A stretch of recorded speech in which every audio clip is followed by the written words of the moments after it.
Welcome everyone to the Norton Planning Board's meeting of Tuesday, November 9th. Again, this is a hybrid meeting, so the members of the public are welcome to participate in person or remotely.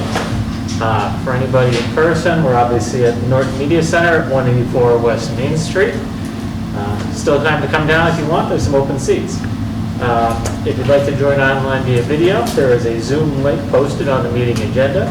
If you prefer the Zoom app, the meeting ID is 638-929-1060. There is also a dial-in number available on the meeting agenda. In addition, please feel free to email questions for the board at the meeting, even during the meeting, to Paul Giuseppe, the town planner, seated to my left, and his email address is available on the meeting agenda as well. Again, pursuant to Chapter 20 of the Acts of 2021, this meeting is being conducted in person and as a courtesy via remote means in accordance with applicable law.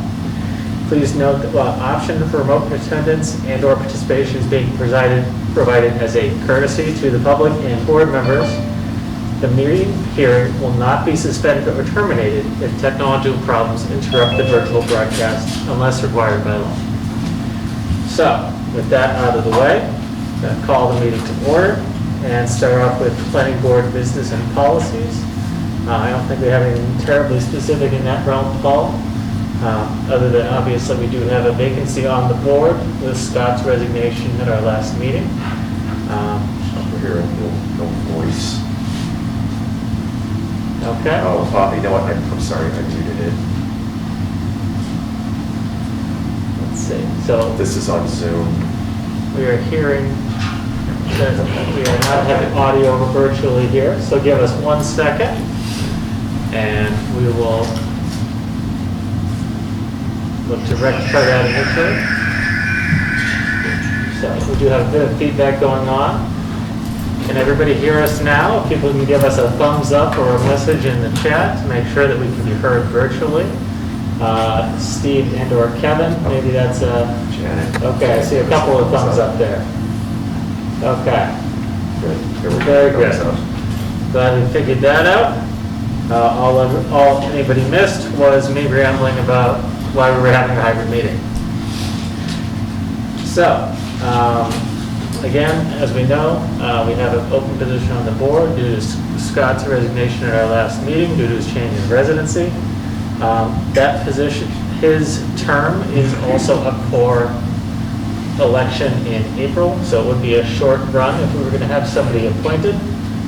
So if anybody has anybody who would like to step into that role, they are certainly welcome to message Mike, the town manager. Right, have that person send a letter to Mike Units expressing their interest to join. Okay. We do have some bills and warrants, which I will pass around here now, which are one for Emery Engineers, for W.B. Mason, Serped, and is that it? Is there one more? That's it. There. Okay. So I'll pass those down for the people in person to take a look at those. If you have any questions, I'm sure we can ask Paul.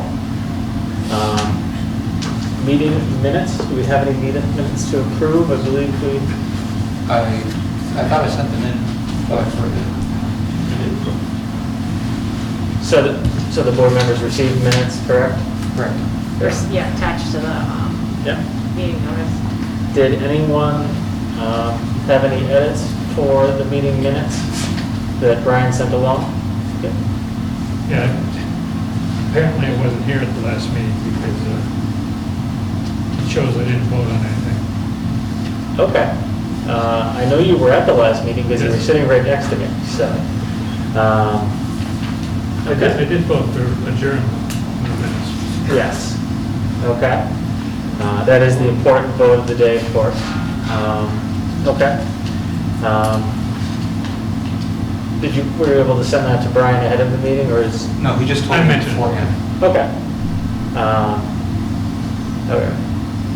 Obviously, we'll need to add in your attendance as well as any votes on the different motions. in the meeting, so maybe it makes sense to hold off and get all that in before we approve it. Is that it? Okay. Were there any other edits that I anybody think had? there's one other thing we're talking about. Clerk, it's mentioned in the minutes as being the town clerk. Okay. So make sure that we clarify that it's the planning board clerk as opposed to the town clerk, if that makes sense. Yeah, I don't want that job. I believe that position's already filled anyway, so. I don't think you can have that one out. Okay. Were there any other edits to the meeting minutes that anybody wants to share now to Brian so we can get those corrected for the next meeting? Obviously, if there are any that come to mind after the fact, please send them over via email and we'll get an updated draft for everybody to review. Next item on general business, I'm going to push to the end of the meeting, which is meeting dates for 2022. So once we get through the rest of the public hearings on the agenda, we can address that. But when we get to that point, obviously have your calendars ready to discuss that point. So with that, we have some continued public hearings to address.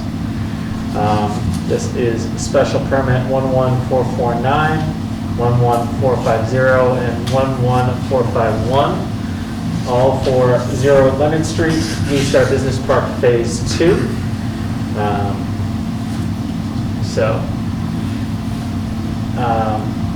We have Brandon Carr here from Dupree, correct? Correct. Okay. Apparently you've spoken to us a few too many times, because I know that already. Yeah, there we go. So obviously the camera's there. If you could try and do your best to Yeah. address us as well as the... Yeah, so good evening, Brandon Carr with Dupree Engineering. We're here again for the special permits and site plan reviews associated with Phase 2 of Blue Star Business Park. So we were here before you on your last 2 meetings ago on October 5th. And at that meeting, we had just received the first part of the peer review from Horsley Witten. Since that last meeting, we've received the rest of the comments from Horsley Witten, from planning, fire, water, the traffic review from McMahon Associates, who was doing the peer review with Horsley Witten, some comments from some other town departments. Since the last hearing, we responded, we put together a comprehensive resubmission package last week. We provided that to the planning board, staff, Horsley Witten, all those departments I mentioned. We were before Concom last night. They're also using the Horsley Witten review for stormwater, wetlands impacts, things like that. So Horsley Witten reviewed traffic, stormwater, wetlands impacts, the subdivision regulations, town zoning, basically a pretty comprehensive review. We put together a response to comments letter, about 30 pages long, of all the different comments from all the town departments from Horsley Witten. I wasn't going to go through all of those, but there were some towards the end. I had some items that came up at the last planning board hearing that I was just going to cover, and then obviously any other questions the board has in general or about any of the other peer review comments anywhere. Like I said, obviously we're here to answer, and we'll hopefully be hearing back in the next week or so, from Horsley Witten and from the other town departments to see if they have any more comments, questions. If we didn't fully address any of the questions, we'll provide more information. So I'll just skip my notes here. But so the main items that we discussed with the board, that the board asked for more information on last time, and I'll share my screen here. So just to refresh everyone, this is the current site plan. So it's 2 buildings. The roadway in from Leonard Street down at the bottom left. Then Building 9, which is the 200,000 square foot Yale Distribution Center. It's a mixed of mostly warehouse distribution. There is a small retail component. Total square footage, I believe, is around 227,000 square feet. And that, again, is about 14,000 retail, 186 warehouse, and then the remainder is office and staff facilities. Brandon, before I get you too off track, would you be able to tilt the screen a little bit more so the members of the audience there can see a little bit? So I see the camera is duct taped down, so maybe not quite that much. We still- Oh, yeah, you guys still need it. Just try and get it a little bit there so I they could can see probably it a little move bit. that, too. Don't go too crazy. Are you able to see that a little bit then? Okay, perfect, thank you. So again, the building on the left, Building 9, that's the 200,000 square foot footprint. One of the questions the board, and I think a member of the public had, was on the parking breakdown, and we did provide a new parking calculation on this plan, breaking it into those pieces, retail, office. Well, the office is kind of ancillary to the warehouse. It's, accessory use to the warehouse, so breaking it down between those two uses. And before, we had shown this parking lot, the southern end of this parking lot here, as proposed in the future if needed, but when we did, that mezzanine grew a little bit, we do need all that parking, so that is all that parking is proposed currently. And that was all taken into account of the stormwater design and all that. So building 12 is a 60,000 square foot footprint. That doesn't have a definite user yet, but that would be a warehouse use similar to buildings 4 and 5 out there. It's a pretty much similar building to building 5 that you see out there, just shorter, smaller, less square footage. So the site plan overall really hasn't changed. A lot of the peer review comments were with regard to some of the stormwater calculations, providing more information. Some comments on the water quality. We swapped out some of the treatment methods, adjusted some of the ponds, provided some more information in operation and maintenance plans and soil erosion control, some additional calculations.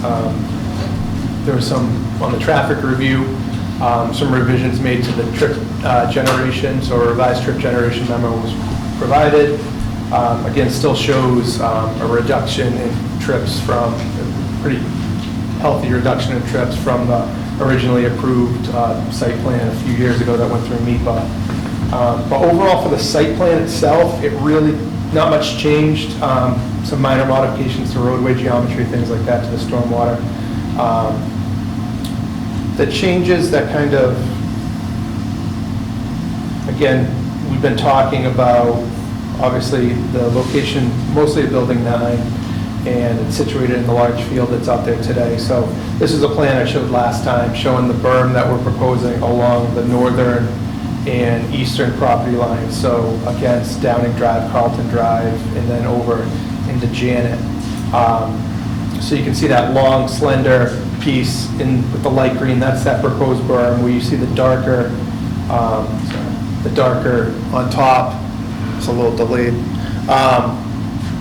That's where we're adding more vegetation on top of the berm. That's where we talked about those kind of gaps in existing screening in those locations to the neighbors. The darker, even darker green you see, once this zooms out,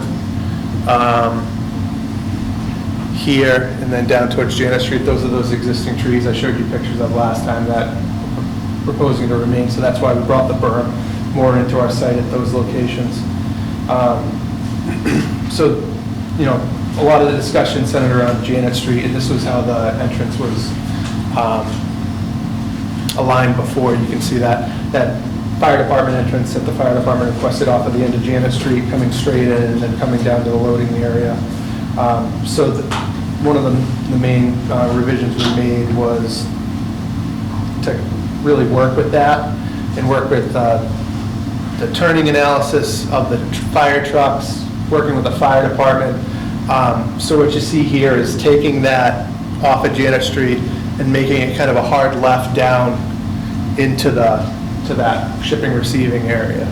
So what that does is that view down Janet Street that we saw last time, it really, that hollow on the last plan, I'll just flip back, you can see where that was just a straight shot down Janet Street to the corner of the building. So that building was really no hiding it there. So what we did was we brought that road to the left, and that gave us this peninsula here to really put more vegetation in.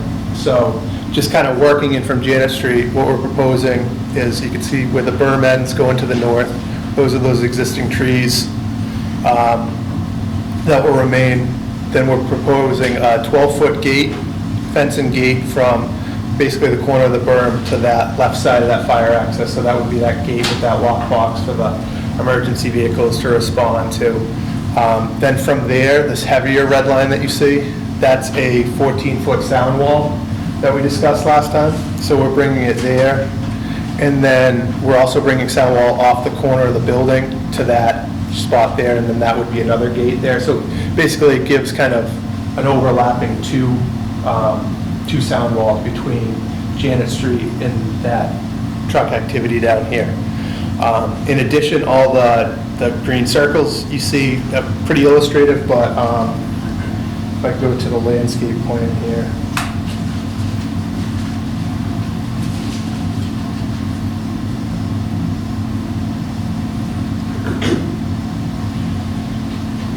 We proposed a pretty substantial planting kind of program for this area. Now, these are to scale, but they're to scale when planted. So these are when they're put in. So it's a mixture of, on the outer, you can see those are kind of tall, more cylindrical arborvitaes plantings.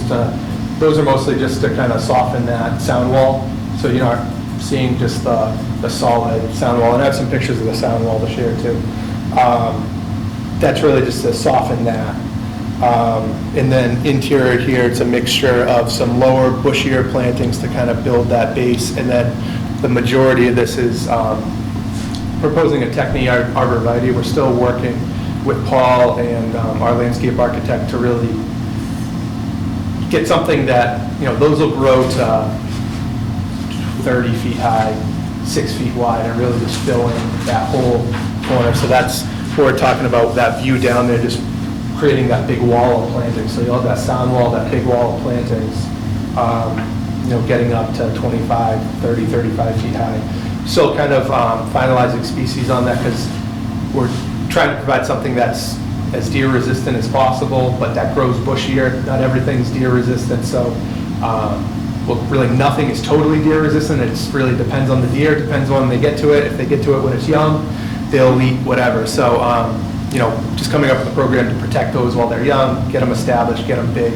so they really grow in there. And then you can see that second sound wall and those plantings down there, and then the two gates to really kind of layer this on this area here. So that's kind of the, and then we're still proposing those plantings on top of the berm. We made some revisions to some of the landscaping around the roadway just for sight distance and truck circulation and things like that. The other item that came up, I'll just switch, I'll show the sound wall now. Before you get off of that, those new plantings in that peninsula, that's not on the berm, correct? Correct, those are down on the ground. So the berm ends here. So that's like the top of the berm, that would be the slope down on the berm. That would be the toe of the berm. And that's just to give a real level planting area. If you remember, we're proposing some small, like 15 to 20 foot type plantings on top of the berm, just because they're kind of at top of the berm, a little more exposed down on that ground level. We're able to really get some really big mixture of arborvitaes, and there's also some oaks and some mature trees in that area too that will really kind of mimic some of the woods that are out there, but also create that, that from this point to this point is about 40, 50 feet. So it's tough to see the scale at this, but even the smaller peninsula down here is about 25, 30 feet wide. The roadway's 20 plus feet wide. The roadway is 20 feet So- wide, correct. Yeah. So Yeah. you can imagine, like, it's about the same width here, maybe double up there, so. So then for the I'm sorry, sound. could you just repeat, what's the maximum, Brandon, the maximum height that they can get to? So the main plantings in that area are a mixture of, I think some oaks and maple trees, and then a species of arborvitae, the green giants, I believe they are. And those can get, they say they can get up to 50 feet tall. I'd say 30, 35, 40 feet tall is what you see in some areas around here if they're really healthy and protected. But they have, if you look them up online, they range anywhere from 25 to 50, 60 feet tall. They really get big and bushy and grow into each other and create kind of a solid wall. So then just find that. So, and then for the sound wall, what we're proposing, it's called Tough Barrier, it's called. It's basically like a modular sound wall system where these are driven piles, kind of, they look like IBH beams gone into the ground, and then they put the slats. It's similar to what you see around, this is the actually same product that Condyne installed at Waste Management. So along the road there, and along, I think it's, is it the Elks Club or something next to it? There's that one out there, I think it's about 14 or 16 feet tall, but these come in a variety of colors. But they're designed, you can see that's kind of a top view looking down, and then they're segmental, they go up. We're proposing a 14-foot wall here, provided the specs, but they are built for, sound walls basically are either reflective or absorption. These are kind of, provide a little bit of both, so they're, where it's located, especially this one down here, that would serve to reflect that noise, or either absorb that noise or reflect it back towards that truck court. Again, it's important to point out that Yale's operations are really 6 in the morning to 7 at night, so it's not 24 hours. This is the area where, the lesser activity, the bigger trucks kind of center on the front of the building there, but that wall would serve. The other thing about that wall I should point out is that it's 14 feet high here, but this point here is actually 4 feet taller than where the trucks sit, because that's down at dock level, which is 4 feet. This is a drive-in door, so you already have a 4-foot wall there. So kind of comparatively to where the trucks sit, that wall is really 20 feet tall. But to Janet, it would be 14 feet tall. Mr. Chairman, I have Mr. Chairman? Yes, I'm gonna let him get through the rest of the presentation and do some of the peer reviewers on as well to discuss this. To make it easier to understand that, it's a question relevant to understand the picture you showed. So it's hard to understand we can go back to it later, but while he's Yeah, talking, we'll be able to go back to it later, and all of the board members have this as well, so we can share it again if you want to later. So this is just a schematic of that sound wall, and I can dig up pictures of the one down at Waste Management, but it would be similar to that. Yeah, no, we have all of the brochures and stuff that Yep. you would share. And the performance. So this is the Tough Barrier is the one that. Correct. So that is just a reflective noise barrier. That doesn't Yeah, have an correct, sorry. absorption to it. It's Yep. just reflecting. Yep, you're right, yeah. Okay. So, and then the last exhibit I have is there was questions about, I think, shadowing. I forget if that came from the board, or I think it was one of the Horsley Witten comments that came up from listening to the hearing. But what we did, this is just kind of zoomed in again on that Janet Street. So what we did here was we looked at a cross-section through the site. So moving left to right, this alignment here, Station 0, is in the woods, which is kind of going off towards Leonard Street. Then you come across the driveway, the truck court, the building there, that the fire access, that berm, and then into the closest house on Janet Street. So what we did was we looked at what the sun angle would be, and basically this is that same cross section. Again, moving left to right, you have the existing trees off outside the limited disturbance that would remain. Then you can see the road here, that's the truck loading area, proposed building, that to the berm, plantings on top of the berm, and then those existing trees, which we, in this area, measured to be about 60 feet high, 70 feet high, 80 feet high. With the tallest ones, these ones are more in the 60-foot, 70-foot range. So what this shows is two things. So the red and the orange line. What we looked at was the sun angle, basically when the sun is most to the north, so most in line with this cross section. So, I think it was, it's summer equinox, June 21st or whatever, when the sun is highest. And Obviously, the sun path changes. Yeah, the every most day, every northern day. change, but what we looked at was basically what is the lowest sun angle on that day that would peek over those existing trees and hit the corner of the building, and that's the red line. So if you can imagine, if when the sun starts dipping further down than that angle of that red line, it would be behind the trees if you were standing on that building. So basically, that gives you the lowest angle, so that would give you the longest shadow that that building would project.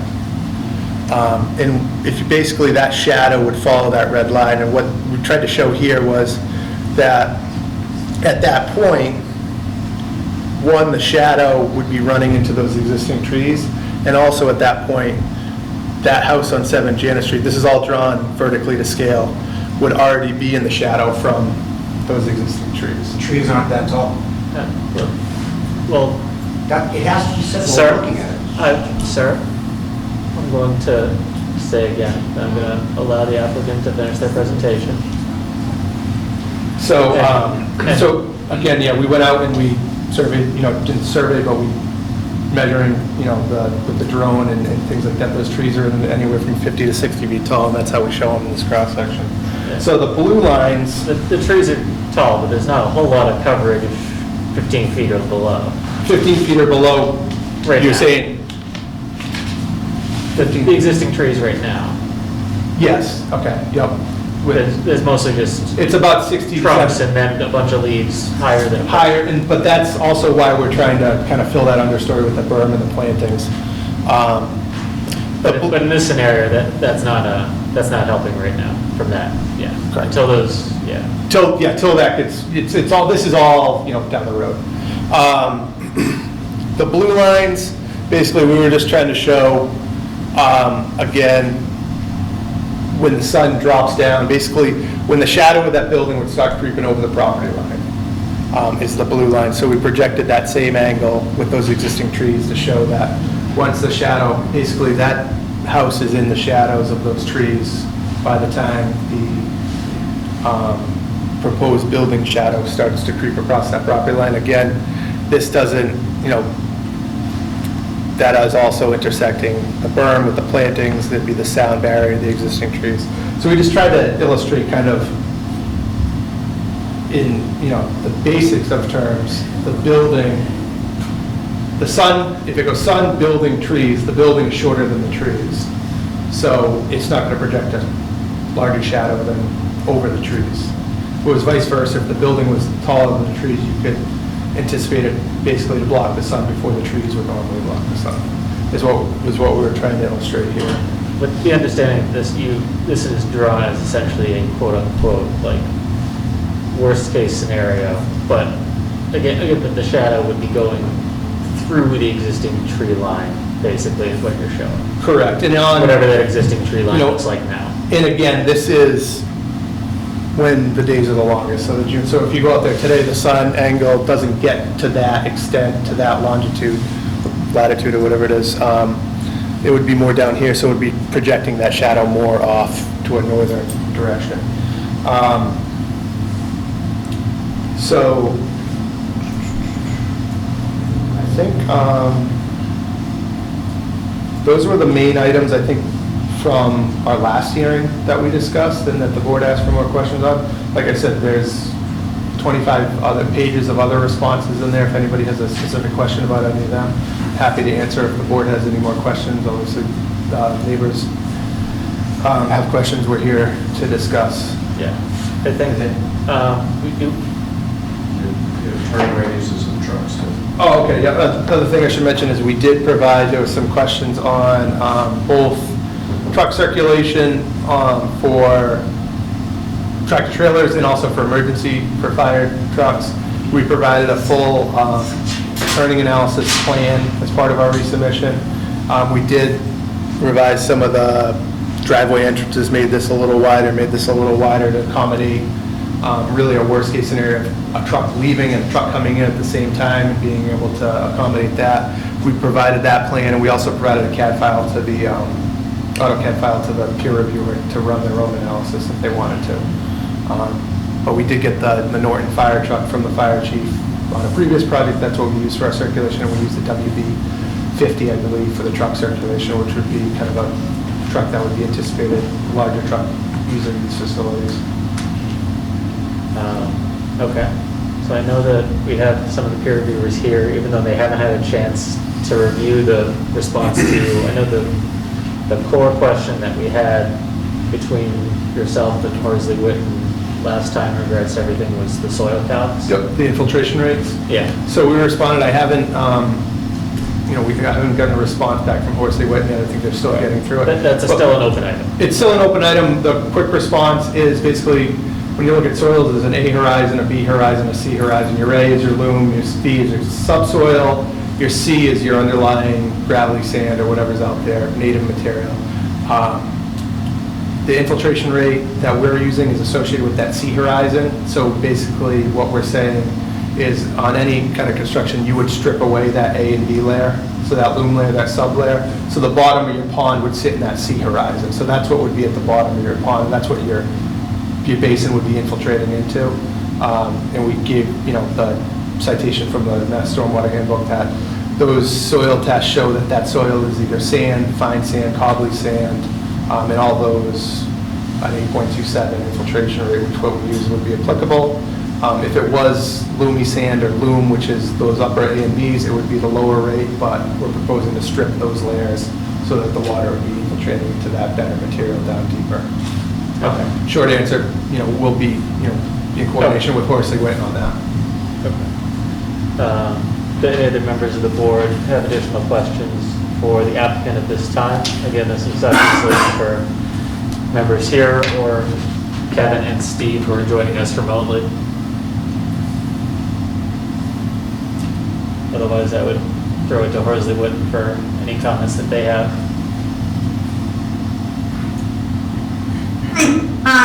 Dear Fernando. Hear me okay? I'll stop. Hi, Janet. Yes, we hear you. Janet, you're good. Is there a lot of feedback? We hear you. We're good. I'm getting feedback. Okay, sorry. That's okay. So, again, for the record, my name is Daniel Bernardo. I'm a professional engineer with the Horsley Witten Group. Steve Signage is also with us tonight. He has kind of done a cursory review of the stormwater, and I did a cursory review of the site plan and subdivision response letters. We received that information last week, and we will be preparing a full letter to the board. But we do have just a few comments right now, just to clarify a couple of items while we kind of work with the board as well as the applicant. And for the record, we haven't completed our wetlands review yet. That is happening this week as well. So I don't expect there to be any significant concerns because they're basically working outside of the wetlands and only in the buffer zones, but we still have not completed that letter for the Conservation Commission and the Planning Board. But Steve, do you want to add your couple of comments first, and then I'll come up with my couple of comments? Yes. Hi. My name is Steve Signage. I'm a professional engineer with Horsley Witten. I did a quick initial review of the counter response that was provided, and for the most part, it looks like a lot of new information has been added to the plan set, as was mentioned previously. The only comment that I have, based on the comment responses provided by the applicant, is in regard to standard 4. The town requires phosphorus calculations to provide 60% removal of phosphorus on any site to abide by the town's MS4 mandate. While they are, the applicant is retaining water on site and providing 100% phosphorus, providing 100% phosphorus load reduction. Phosphorus removal calculations are still needed for this site to calculate how much phosphorus is actually going to remove from the system. One thing I did not see in the initial packet of supplemental information for this response was those calculations. That's the only item that I've come across that I haven't seen yet. So maybe I need to keep looking, but that's one the wall is. Thank you, Steve. Brendan has a... Yeah, I don't think, we had provided the information that the requirement was 60%. We were providing 100% removal by the infiltration basin, so we didn't specifically we calculated, but we didn't provide the preload versus the post-load, but we can definitely get that over to Horsley Way. So, yeah, basically, it's not in the packet, so don't waste your time looking for it, we'll get it to you. Okay. Thank you. Okay. Okay. And, Steve, if you're all set for the moment, I just have a couple of different things to make sure that the board is aware of and make sure we're all on the same page. Regarding the shadow exhibit, I was kind of curious on how that was going to be displayed for tonight. And typically what we see is kind of an aerial image of a site and a full shadow exhibit of each of the 4 seasons. So it shows, and it is a very good possibility that this new building will not cast a shadow on the abutters, but usually we see all 4 seasons, and particularly the winter when there's no leaves on the trees that could potentially be preventing a shadow from coming through the trees. So it's just a different display, and so I'm a little, from what I looked at tonight, I'm not able to say, yeah, there's not going to be a shadow, the neighbors don't have to worry. So I'm just kind of throwing that out there because it's not how we typically see a shadow. We usually see with an aerial image with the shadows for the 4 seasons. And there's a turning movement exhibit provided. It was the last sheet of the site plans. I'm not sure if it's easy, Brandon, I don't know if it's easy for you to pull that exhibit up, but when I was just looking at it, and I'm going to send that over to the traffic engineer, he did look at the turning movement. He had the AutoCAD, so he was able to look at the turning movement for building 9 and was comfortable with that. He didn't have the AutoCAD for building 12. And when looking at the turning movement exhibit, I couldn't figure out how the trucks would park in the most southwest spots. It just seemed like there wasn't enough movement there. So I guess I would like to see that. I could kind of figure out how they could get into most of those spots, but there's 2 with the rectangles in them in the very bottom. Are those actual loading spots? I assume that they are. I'm not sure what the rectangles are showing. So the 2 southernmost ones here would be trash compactors or dumpsters. So okay, okay. we can show it. So there may be no need such a big truck to get into them. Exactly, it would just be a, whatever the cab of the truck to pick it up, pull it out, drop off a new one and leave. It wouldn't be a full tractor. Okay. But we can provide a movement for that area.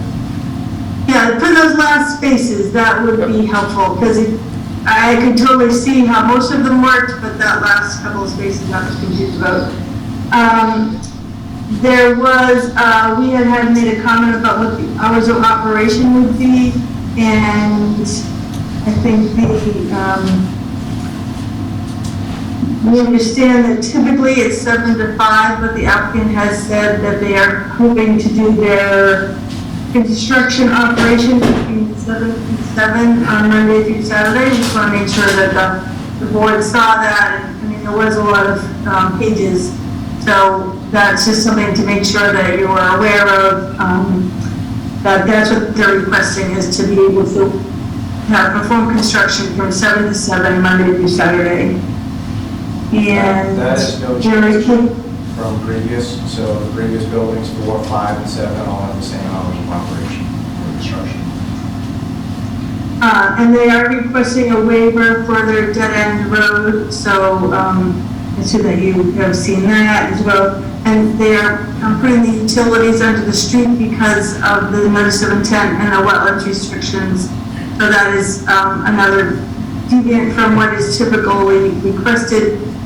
Seems to make sense that they're putting utilities under the street for the wetlands.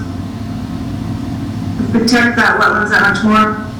They haven't showed the electrical conduit, which basically they have to have gas or electricity, which is their comment was that MEP will come along and do that design after the fact. The conduit, the gas, I think, is going to be a relatively straight run, but the electrical conduits tend to have large sweeping curves in them, and it might be useful for them to understand where those conduits will be, and they'll go straight down the road probably, but in the building and the parking area. Every time I do a design, I'm always surprised at where those electrical conduits go, because they sweep them all over the place, and I have to move every one of my sewer drain pipes because the electrical has to go a certain way. So I think it'd be useful to be able to see those. And they also talked about the snow signage at the end of Janet Street. I wanted to make sure that that is okay with the Department of Public Works. We're assuming that they are plowing snow into Janet Street. They're going to put a sign up saying that no storage will be allowed at that end. That will be the emergency access. I don't know if there's room that's not the access point that snow storage can still happen, but that was their intention for there. The other couple of things I'm just curious about, they talked about a walking path, but I couldn't find the walking path on the plan, and so I'm curious where that actually is. And if you could, again, I was watching where the barrier wall is going when you were showing it, but I'm curious, would like you to just point that out again, exactly where the barrier wall is on the site plan. So I saw different wall figures. I want to make sure which is actually the barrier wall. So if you could maybe pull up a plan that shows the walking path and the barrier wall, I would appreciate it being the board already knows for those things. Those are my items, and we will, most of the comments that we had, the applicants have made some additional information, they changed some numbers. We will go through all of the different pieces and provide you with a full response. Thank you, Janet. I'm not sure if Brandon appears to be pulling up the layout here. So the barrier makes kind of a U shape kind of around the road.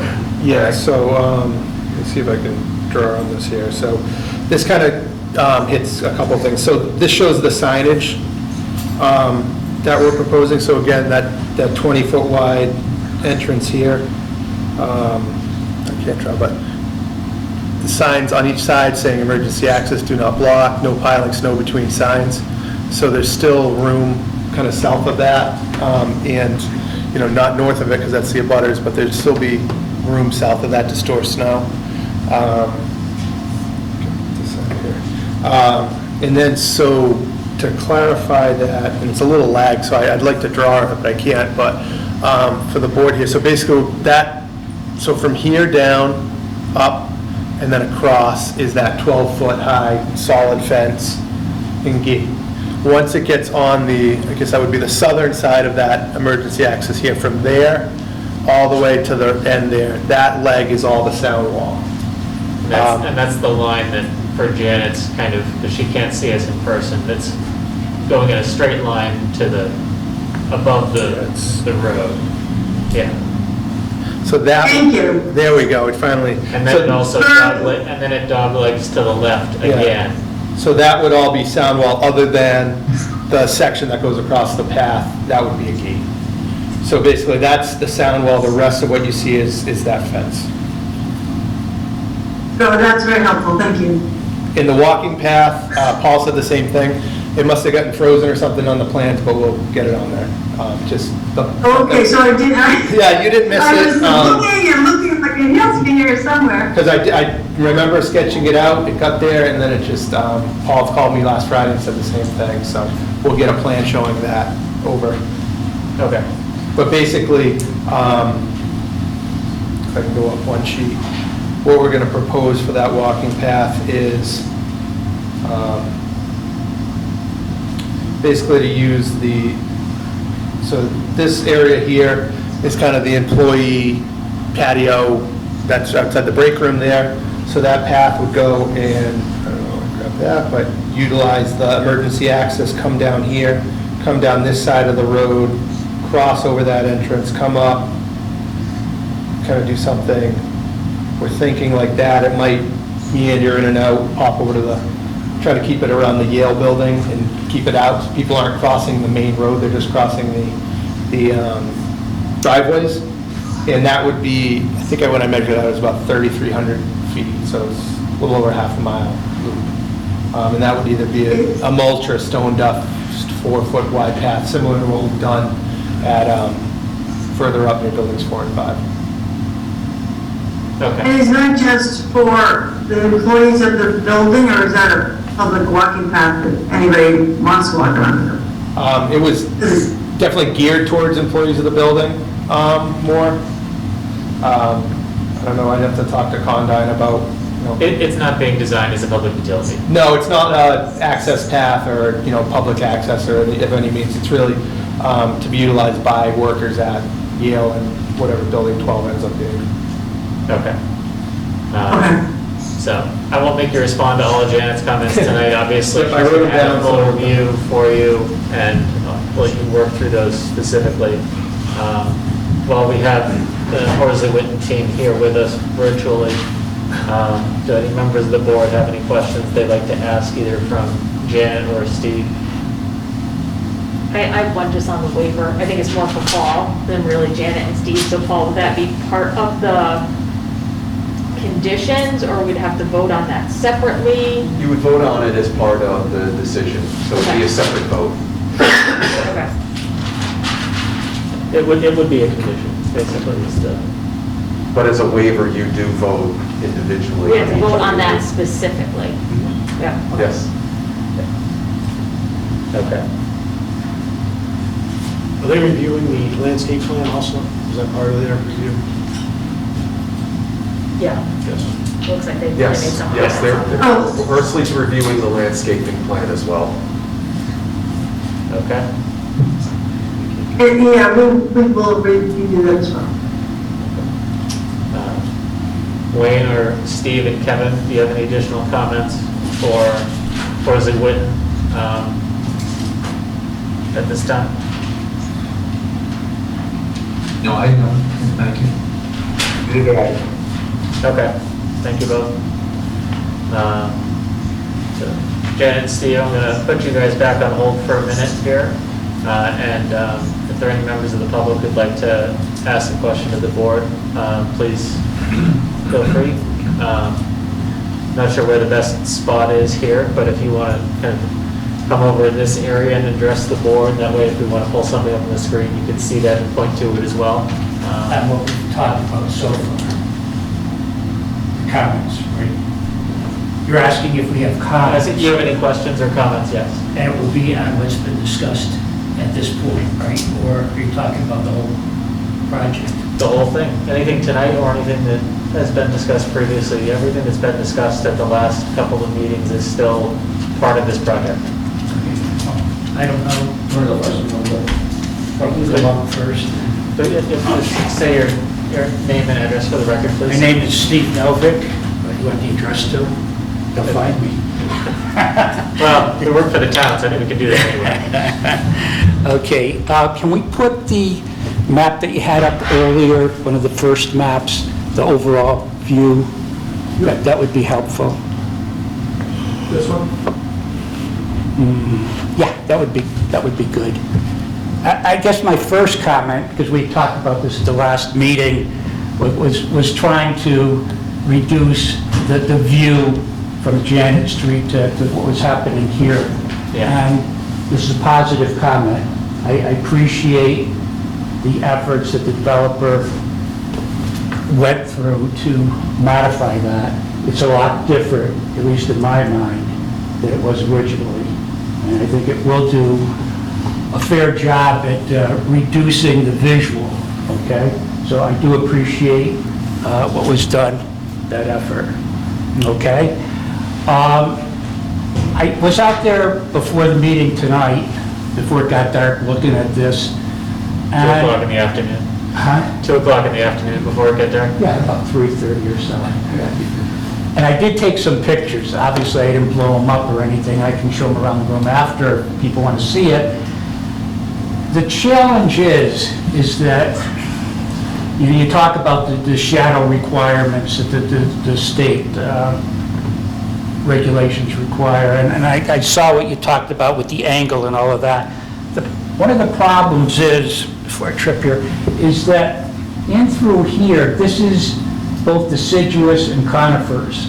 And you're at the point right now in the season where there are a lot of holes. Okay, so this is not going to be, no matter how you do it, with the present vegetation that's there and the present geological formation type that you have, that you're not going to see the buildings, okay? The shadow may be restricted based on what you're talking about with the angle of the sun, but you're going to see an awful lot of the wall of the building. And again, the issue that I brought up before was trying to protect the property values of the street here, of Janet Street, and some of the butters over here as well. You're talking about putting a berm up, and then you're talking about also vegetation on the berm and off the berm. I wonder, excuse me, at what point the berm is going to impact the roots of the other trees that you're going to have, that are existing trees that are there. And if you put your berm up, and we talked about the width versus the height, and then trying to get something on top of it, I think there's a lot of challenges there.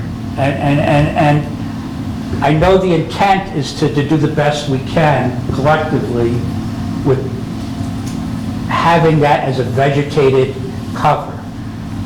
I think that the reality is that's quite a challenge to do with the height you've got to get at. Not just talking about the angle of the shadow, but the fact that you're seeing the wall of the building. And I don't know how you achieve that. And I want to make sure that when we look at doing this, you have to look at the whole and not the part. You know, there's something that will take care of the lower level, there's something that you've proposed for the mid-level, there's something that you proposed for the upper level, but will all those three collectively work together? You know, you take some of the trees that are there, that their root system goes out a fair amount, and you put a berm on top of that, and obviously, as you know, that impacts the roots of the big trees. So you may have the berm, but you may not have the big trees after a few years, and so on and so forth. So I just want to make sure that the board collectively looks at what that picture from a vegetative view is going to be. And again, what we're trying to do, at least from our perspective, is reduce the visual and keep the value of the properties that we have.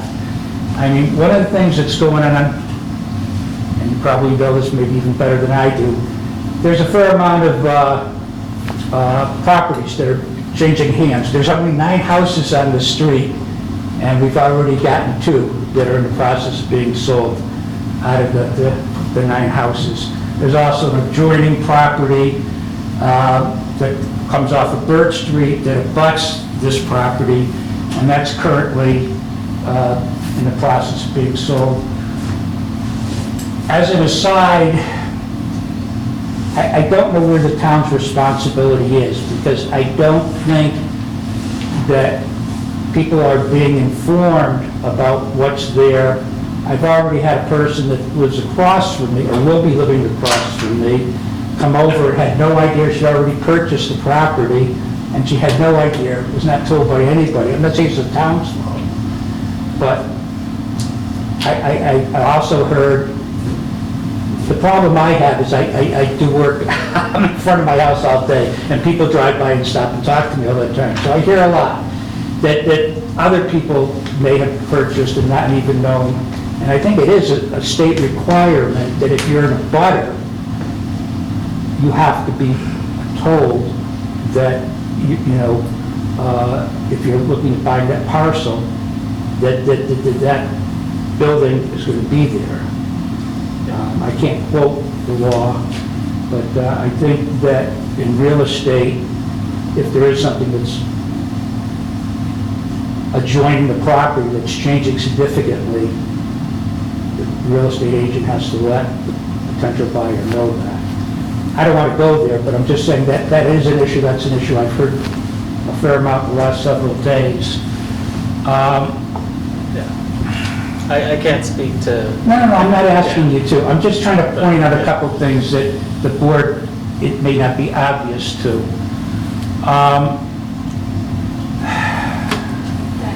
It talks about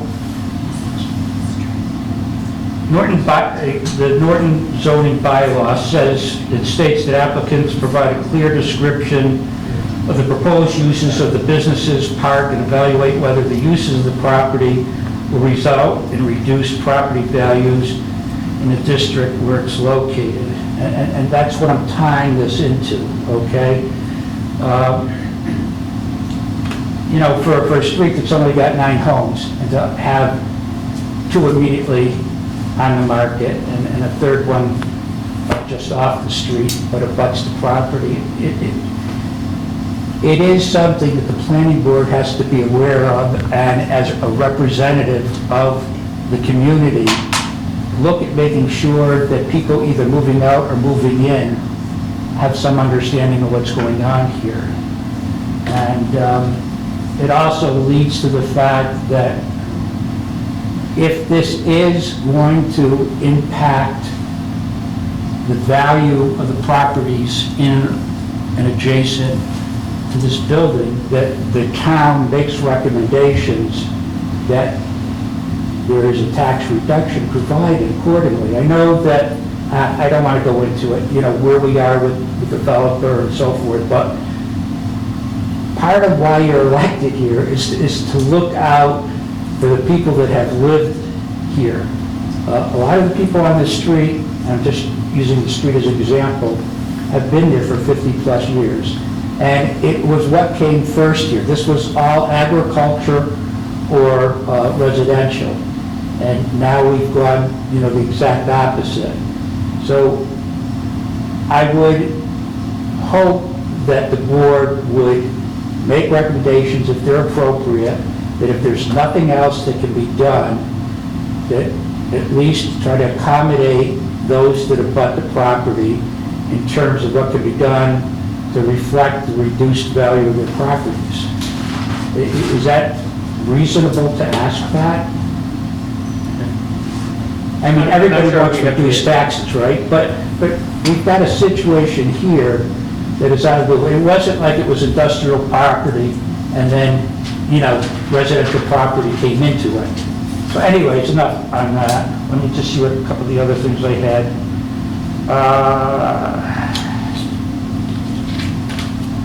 And I guess Condyne has already said, at least in the report, that they felt there wasn't going to be any property value issues. But I'm not sure if it's Condyne, the developer, that makes that decision, or if it's the town that makes that decision. I would hope that it would be the town. We talked about the shadow study. I said that I went down there today. Half the trees there on that border are deciduous. If you go down there, I could show you the pictures. There's no visual barrier there at all right now.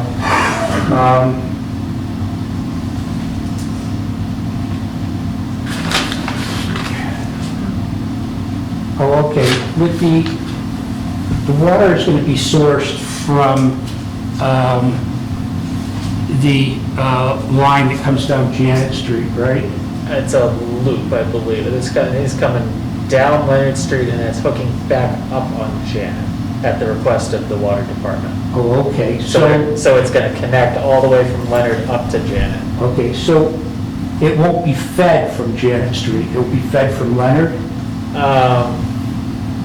I'm not a water engineer, but my understanding is that it's a closed loop system, so water flows both directions, it's not going one way or the other. Hydraulically, it would feed from whatever point in the system has the higher pressure. Probably, unless something happened, unless they opened a hydrant out on Leonard, it would probably 99% of the time be coming in from Leonard. Okay. Because that's a 10-inch main. The main in Janet Street is an 8-inch. That's where I was going with this. I assume you get more flow from the 10-inch, so 90% of the time, if you looked at it from building 12 would be drawing the water from the left, from Leonard most of the time. There might be times when maybe they isolate a main, they're doing maintenance that will go the other way, but that's kind of the request of the water department, that redundant system happens. Okay. And kind of anywhere you can link more links into your water system. No, I understand how it works, but that was, you can see where I was coming from, because I thought it was only an 8-inch line, and if that, on Janet Street, and if that was going to be the sole feed, I thought that they were going to have to It's a put in... 10-inch all the way down from Leonard, all the way to the cul-de-sac. Yeah. And then through our parking lot, and then once it gets past the 2 feeds into the 2 proposed buildings, it drops into 8 out to Janet Street. Okay, so it doesn't, the street doesn't have to be dug up to have a The last, comparable... about 10 feet, where there's a hydrant at the end of Janet Street. Yeah, just right there. Right there to connect into. Okay, but we don't have to change the size of the line. Okay, good. I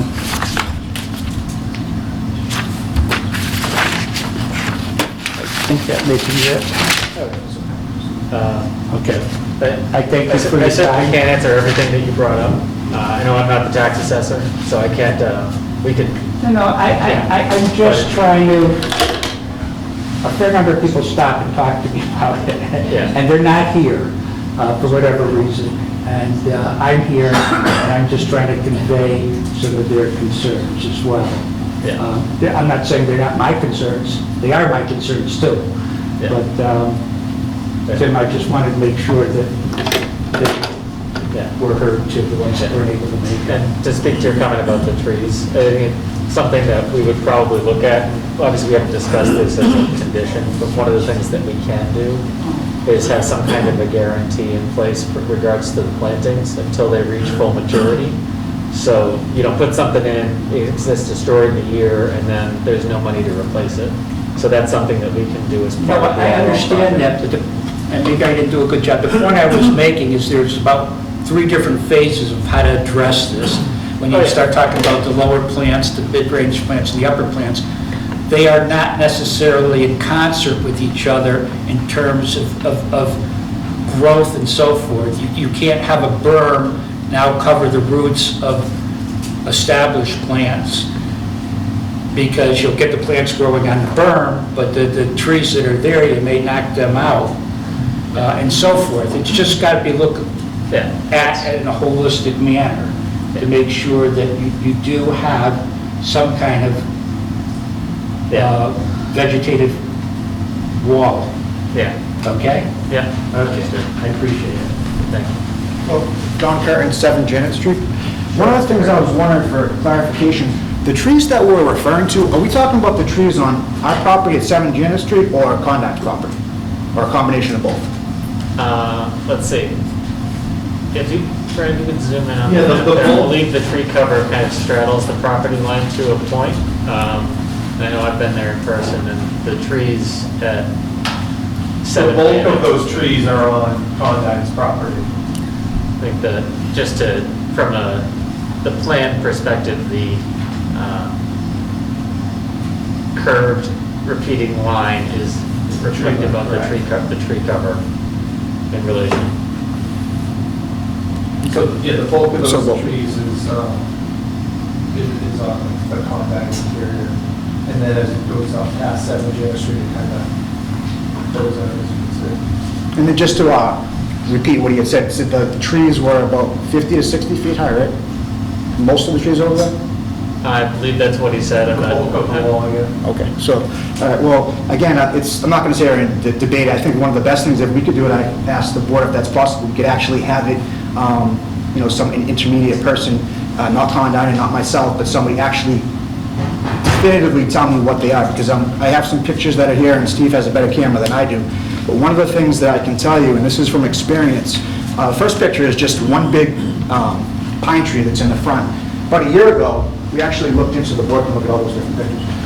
Actually, the other thing about these pictures, it shows one of the things that Steve had mentioned in terms of when you're looking from Janet Street as well as on our property, there's a tremendous amount of space. A lot of the trees that we're talking about here are very, very thin. And again, we're talking about a perfect time of the year right now where these trees are full, and some of the leaves are starting to fall off, but this is the time of the year that we have all the leaves that are pretty abundant with them. And I think that there's not a very good or a clear enough understanding, or at least for the board, not for lack of effort, but just lack of maybe information in terms of what this area actually looks like. And I think Steve did a great job of trying to talk about it. I live next to it, so I see it all the time, and it's so much clearer to myself and my mom because of the fact that we live there. But again, I can even get some even clearer pictures. I'm not sure of how many members of the board have actually been down there.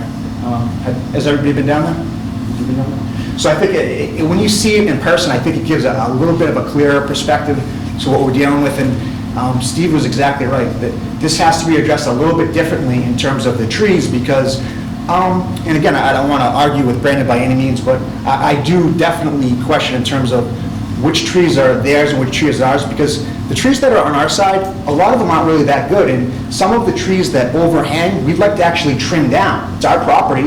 We can do whatever we want with it. And if we do trim down part of the trees on our side, that still exposes the trees from Condyne, not just for us, but for the rest of the street.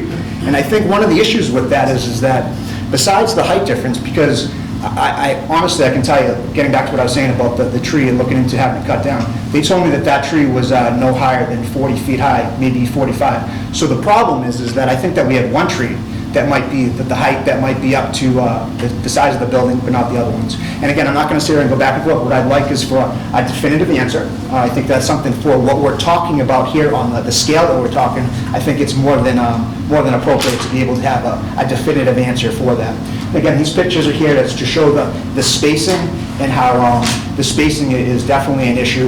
And I think that maybe you could have a little bit more clarity, again, between the Condyne side and our side in terms of what is and what isn't there, because I think there's definitely a discrepancy there. So, and the next thing I wanted to go on to was I just wanted to read something. And again, this is a law that's Article number 5, Section number 46. And I'm going to read it for you guys. And that's from the Norton bylaws, or? I believe so, yeah. In accordance with Article 5, Section 4.6, this actually might be for the state. Might be the state, but I can double check on that, I apologize. In accordance with Article 5, Section 4.6, any use which would be harmful, detrimental, hazardous, offensive, or would tend to reduce property values in the district where it is located by reason of excessive dust, dirt, glare, odor, fumes, smoke, refuse, noise, vibration, electric or electronic interference, air or water pollution, danger of explosion, radiation, fire, or any other reason is hereby prohibited, whether or not enumerated around the uses otherwise permitted in any district. Well, I think this is very important, and I'm going to be perfectly honest with everybody on the board. I talked about this with lawyers that we have in the family, and this is something that has come up. This, in multiple ways, affects not just me, but other neighbors, but absolutely affects us. And if it affects one, I remember one of the conversations I had with Paul. We've had some nice conversations, and I think we've had pretty much a lot of them about little things we've been working on. And one of the things that he had mentioned at the beginning is if it doesn't work for everybody, it doesn't work, And I think that that's something that I've kind of, held my heart a little bit as we've talked about these things. I think that was an important point that the director of the planning board had made to me. And one of the things also that's important is that, my field is baseball. I've worked in baseball. I know that. You want to ask me a baseball question, I can answer that. This isn't something that I deal with on a daily basis, so I don't know. One thing I can tell you about baseball is we have something called arbitration. And that happens, obviously, when you have a player and you have a team and they have a dispute. Maybe in this case, a little bit similar. And they go to an arbiter, and the arbiter is the person that, separate, and they make that decision because they're not connected to it. HW, the one that's that was reviewing this, I think that it was great, the comment that I heard, I apologize, I can't remember her name right now, the comment that she made earlier was right on. And the reason why is because they themselves recommended that the applicant provide a clear description of the proposed use of the business park and evaluate whether the uses of the property will result in reduced property values in the district where it is located by any of the reasons listed above, including noise. Okay? So, again, we're going to talk about a couple of things here. First of all, we'll talk about a sound wall. Sound wall is great, but does the sound wall eliminate 100% of it? What is the threshold here? I mean, is the threshold 80%? Is it 50%? Have these walls that we're discussing, have they been used as close as we're talking to residential, whether it's us or the other neighbors? Has this been used? I heard I mention a golf course, but in terms of residential, has this been used? I think that it's more than appropriate to have primary examples of where this has been used, as well as feedback from the people that are around it, as opposed to just having a blanket statement saying that we have noise issues and that to solve that, we're just going to put in these type of barriers or walls. I'm not saying that they're not going to work, maybe they do, but in terms of what level, in terms of what percentage they're actually going to work is extremely relevant, and it's something that needs to be addressed. Another thing too I think is very, very important here is we're talking about trash compactors. We're talking about trash compactors at the end of Janet Street, which is where, I'm sure you guys obviously have been down there. The sound flows down Janet Street like you wouldn't believe. My neighbor Steve here lives at the end of the street. I live at the other end of the street. I can hear him when he's banging and stuff like that. I can't hear him when he's necessarily talking to his wife or his family or anything like that, but I can hear him stuff like, if I yelled Steve, I'm sure he could probably at least hear something. The sound travels on Janet Street. Sound travels. So when we talk more about the sound thing is a little bit, I think, more important than just the basis of, just the sound wall because of the way that it's set up. You're dealing with an open space, and the positioning of where these are, even though you're talking about the walls that are there, it's right in line. It's almost like having a bowling alley right in front of it. It's way better off if there were things that were in between here, like trees or whatever. It's an open space. The noise will absolutely carry. It's going to be closer to the houses that are here. And as you go down to the different houses, all the way up to the top of the street, where my neighbors live at the top of the street, Janet, they're gonna hear the noise. It's just the level of what the noise they're gonna hear. And the other thing as well is that, the noise, we're talking about trash compactors as well as the docks. And I don't know, how high the trucks are and stuff like that, but are you sure that the sound barriers themselves are gonna be effective enough for the type of the trucks that are gonna be moving in and out there in terms of what their height is? We could pull up the landscape, the berm plan that shows the additional planting in that peninsula, just as you were talking Oh, about. no problem. I think another thing that's extremely important that I haven't heard anybody talk about at all is that when we're talking about trash compactors, and again at the end, I think that I worked at Roach Brothers when I was younger, and I worked around trash compactors. How many trash compactors are we talking about in the end here? Because I've heard a couple of different numbers, and that's another question I was wondering if maybe you could possibly ask them just at the end there, the number that we're talking about. Is it 2 or 3 or? 2 to 4. 2 to 4, okay. Well, I worked at Roach Brothers when I was younger, and I can tell you how loud one of them is. Extremely, extremely loud. They bang, the sound reflects because of the fact that it's metal inside, and extremely, extremely loud. So again, this is why I'm talking about the sound barrier. The barrier here, it's nice to have a problem and say, well, we've got all the money you're going to put in, all the different projects going on, all the different wonderful aspects, the design. You guys do a great job with the design. I've never said that. You guys do a great job with it, honestly. What we're talking about here is fair, but that's all that we want. Great to have this. We want fairness and we want reasonability, and the things that we're bringing up, believe me, they're definitely fair. And the thing about the trash compactor with the noise is that it's going to create, in my opinion, again, this has to be looked at from an outsider, like I was talking about baseball perspective, an arbitrator's positioning for this, that sound is not going to be enough. We're talking about too many things. We're talking about a dock that's going to be there, and again, that's another question. Like the number of docks that's on this side again, if you could possibly ask. I thought I counted 5 or 6. Is that right? Is that about right? That side of the building, I believe, is designed just for the box trucks. Okay. And it looks like there's 8 or 9. 6. 6 spots. I thought I counted 6. All right, thank you. All right, so we're talking about 6 on the side here. So again, we're talking about amplifying, multiplying things. Okay? We're talking about not just one trash compactor, we're talking about multiple ones. We're not talking about one spot here, we're talking about multiple spots. Okay? So the sound again is amplified, amplified, amplified, amplified. You have a sound barrier. I want to know what percentage of this it's going to take care of. If it's going to take care of 100% of it, we don't have a problem. If it's going to take care of 20% of it, it doesn't work, it's not adequate enough. That has to be addressed. It's too important to this. Another thing I like to talk about is the end of Janet Street, where we're talking about the trash compactors. Well, you know something that was really, you know, I talked about when I was working at Roachcliffe when I was younger, working with trash compactors directly. Well, they create pests. They create rats. They create other things that actually, in part of the law too, you can't do that. And I'd like to know what the plan would be, having these right here, and knowing that it's a fact that they attract rats and other, creature type things that are going to create problems there. I'd like to know what the plan would be in terms of to be able to handle it, especially when you're dealing with multiple ones. It's bad enough dealing with one. We're dealing with 2, 3, 4, you get one little thing in there, and it's going to create a problem in terms of an infestation or other issues such as that. So that has to be addressed. Another thing too is that, again, when I was reading the accordance with Article 5, Section 4.6, and again, I have lawyers in the family, last name is Curtin, you can look them up, they're they're well known. And the thing about it is that one of the things that's, again, right in here, is that we're talking about odor. The odor, there's absolutely, without a doubt, especially when you're multiplying the amount of trash compactors, we're going to have a smell. Again, we're talking about Janet Street as an open plain that the smell is going to come down. It's not going to be just my house. Across the street from that, they're going to smell these different things. The smell is going to carry. There's not going to, unless I'm not aware of it, there's not a wall that's going to be able to retain smell and odor. Again, I think one of my points that's very important that I want everybody to keep in mind here is that these gentlemen are very smart. They do a wonderful job of what they do. I think that their plan overall is really good, but here's the problem. It is affecting some of us more than others. For the town's perspective, it's probably for the overall. If a couple of people get affected, that's one thing, but it can't happen for a couple of reasons, because first of all, we have laws, and second of all, because that's not the right thing. I know you guys don't want to do that. You guys are good business people, and I think that you want to continue doing things in an appropriate manner, and these are things that people look back on. This is all a public record. People can look back on, and other people don't want to, they want to have accommodations, they want to work together.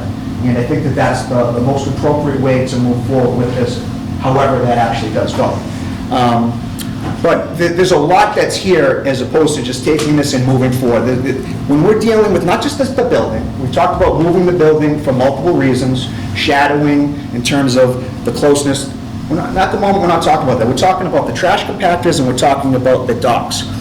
What I would like is, and I think the town, the neighbors from all of them I've spoke with, we would like those trash compactors to be relocated. We would like the docks, from everything that I understood, and actually there's a point that I wanted to read on this when I get a chance. Actually, it's probably relevant right here. One of the things, I believe, Brandon, you wrote this, if you wanted to chime in if possible. In one of the reports that you had wrote, it was a response to comments 11/2 of 2021, and it was with an anticipated 90 to 120 employees at this location, supported with all truck docks and car parking located on the front of the building. Hold on. There will be no negative detriment to the surrounding areas and homes as it relates to the operation of the business. Wait a minute. This sentence that I just read here, with an anticipated 90 to 120 employees at this location, supported with all truck docks and car parking located on the front of the building. I'm talking right now about the side of, in terms of where the cul-de-sac of Janet Street is, these are truck docks, right? Or is there a different way this is being worded? It's not exactly trucks, we're talking about these are box trucks. What am I missing here?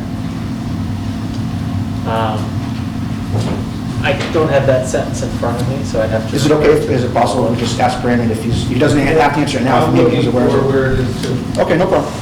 What number did you say that was, or what? It was a response to comments, I have it listed as 11/2 of 2021. It's something we can actually go back to later when we have the appropriate information, if that's helpful enough. But again, my point with this is that this is part of the document in terms of that's being filed and listed, and it's stating here that all truck docks, which, again, when I've talked to multiple people, I've been told that all sound for this building is supposed to be at the front of the building. And I was told that you guys, should be very willing to understand and work with that, which I'm hoping that you do. I think one of the things that, you guys can answer better than me, you have so many docks that are on this whole other side here Like, why do we have more docks over here? Was there not enough space on the other side? They were adding docks here. And again, the trash compactors, we're dealing with a tremendous amount of space here.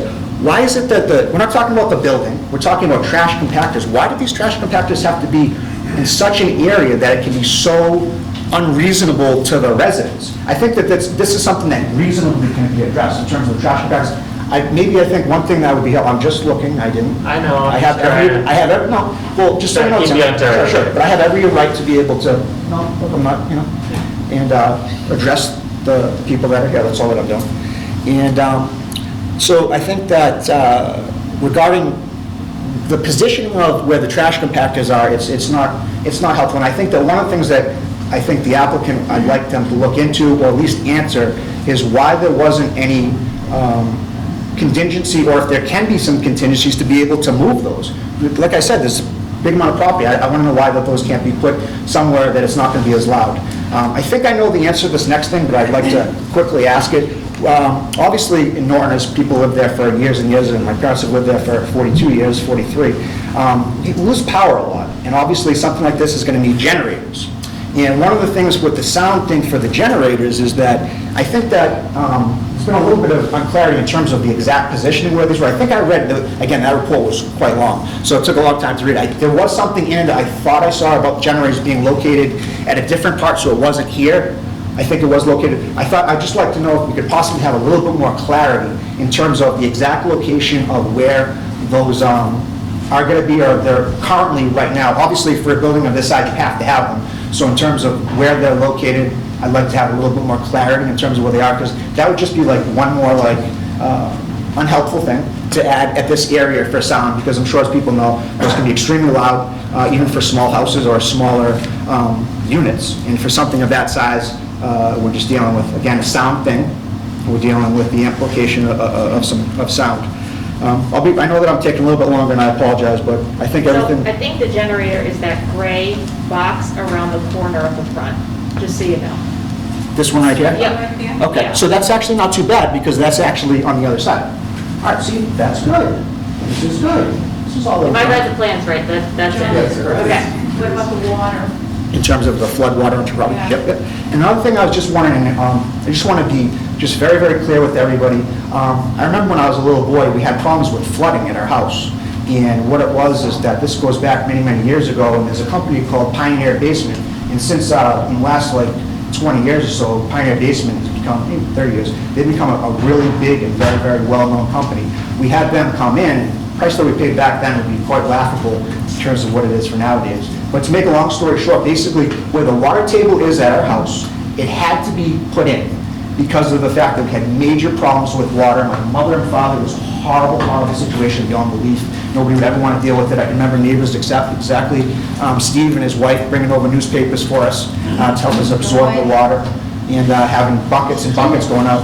So my point of this is that this is a very, I know we've talked about water issues in this area, and I don't know the exact water issue with my neighbors in terms of how they have it, but I know at our house, it's definitely an issue, and there's a major, major concern that we have of having the system be over, it's able to work the way that it's set up now with the amount of water that it's dealing with. But depending on the runoff from the burn, I think that's the key that I'm trying to talk about here, because I know we've talked about this a little bit, but one of the things I didn't see was the actual runoff aspect from the berm. Not the way that it is now in terms of without the berm, but the runoff with the berm in terms of how that water, and I'm very, very afraid that the amount of water that's going to go from the berm is going to exceed the level of capacity that our system can handle.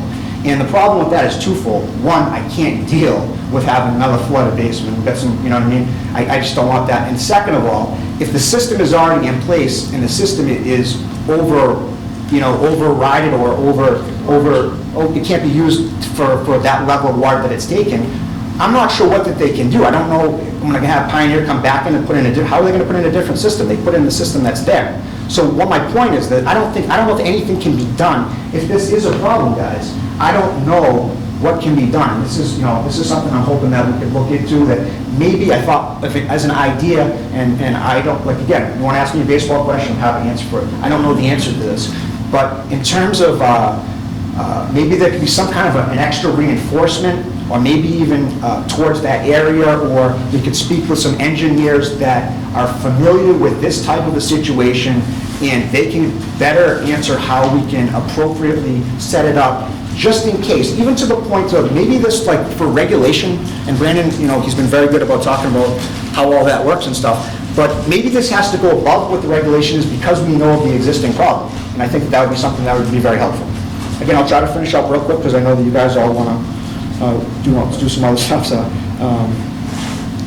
Talked about the overshadowing, and one of the things, we talked about the trees and the tree line, so I think that one of the things that's an issue here is Brandon was basing his discussion in terms of the shadow casting based on the tree's height. And if the tree height, like I mentioned, and again, I'd like to look into, is less than what I think it is, it's going to change all of those numbers. It's going to change all of those numbers because those numbers are applicable based on what he's using for the height of those trees, which I disagree with. So that's imperative, because I absolutely, quite sure I know that those trees are less, and that changes the shadow, and it changes that, and that has to be looked at. Has to be looked at. I think there's one last thing I wanted to answer right here. The noise, the odor, glare. Again, on the article of, you know, it's amazing that this article right here wasn't written exactly for this type of project, because, you know, and again, this is why this really has to be worked together with this here. There's multiple things. I mean, look at this: noise, odor, glare. There's absolutely, when we're talking about metal buildings and the way that light reflects it, I'd like to know the answer of how we're not going to have any glare from the building. It's right in here as the law, or something that I don't have to, as far as a homeowner, we don't have to deal with this. In all due respect, in terms of the project and everything, it's right here. Excessive dust and dirt, well, maybe I need a little bit more clarity on this, but in terms of when trucks are constantly moving in and out, especially 18-wheelers, they do create dust. Has anybody ever been behind an 18-wheeler when you're driving on the highway? What do you notice about it? Kicks up a little dirt. My car's an older car, I like my car. Move out of the way of that. It happens. It has to do with the size, it has to do with the weight of it, okay? These trucks that are coming on this cul-de-sac down here, the constant movement of it, because there's so many bays, and because of the movement that's down here, it is going to create dust, and it is going to create dirt, without a doubt. So I want this to be addressed, and I want to know, I don't know how this is going to be done. I mean, I saw in a Simpsons movie one time that they had like kind of a cover, but in all seriousness, something has to be done in terms to be able to look into that. So again, I think that maybe it might be better for, as we're going through this, to everybody kind of keep in mind about this. I actually keep this pretty close to me, because I know how imperative it is now, and how imperative it absolutely will be moving forward. And the last thing, one of the things I want to mention is, we've talked about like value and stuff like that of the homes, and not loss of the value. One of the things I had wrote, and it's a public record as an email to Jeff at Condon, I had mentioned in one of my emails, besides, I asked for a fence based on the fact that they want to have around the property, they want to have a track for people to be able to walk. Well, in terms of for privacy, I'd like to be able to have some kind of a fence that's there, so when I'm raking my leaves, I don't think that they want to see me, the people that are working necessarily either. I think it's an appropriate thing for this spot, and I think it needs to be addressed. Unless I'm missing it, and I'd let somebody answer it, I don't see any fence, and maybe it was brought up, and I don't see it.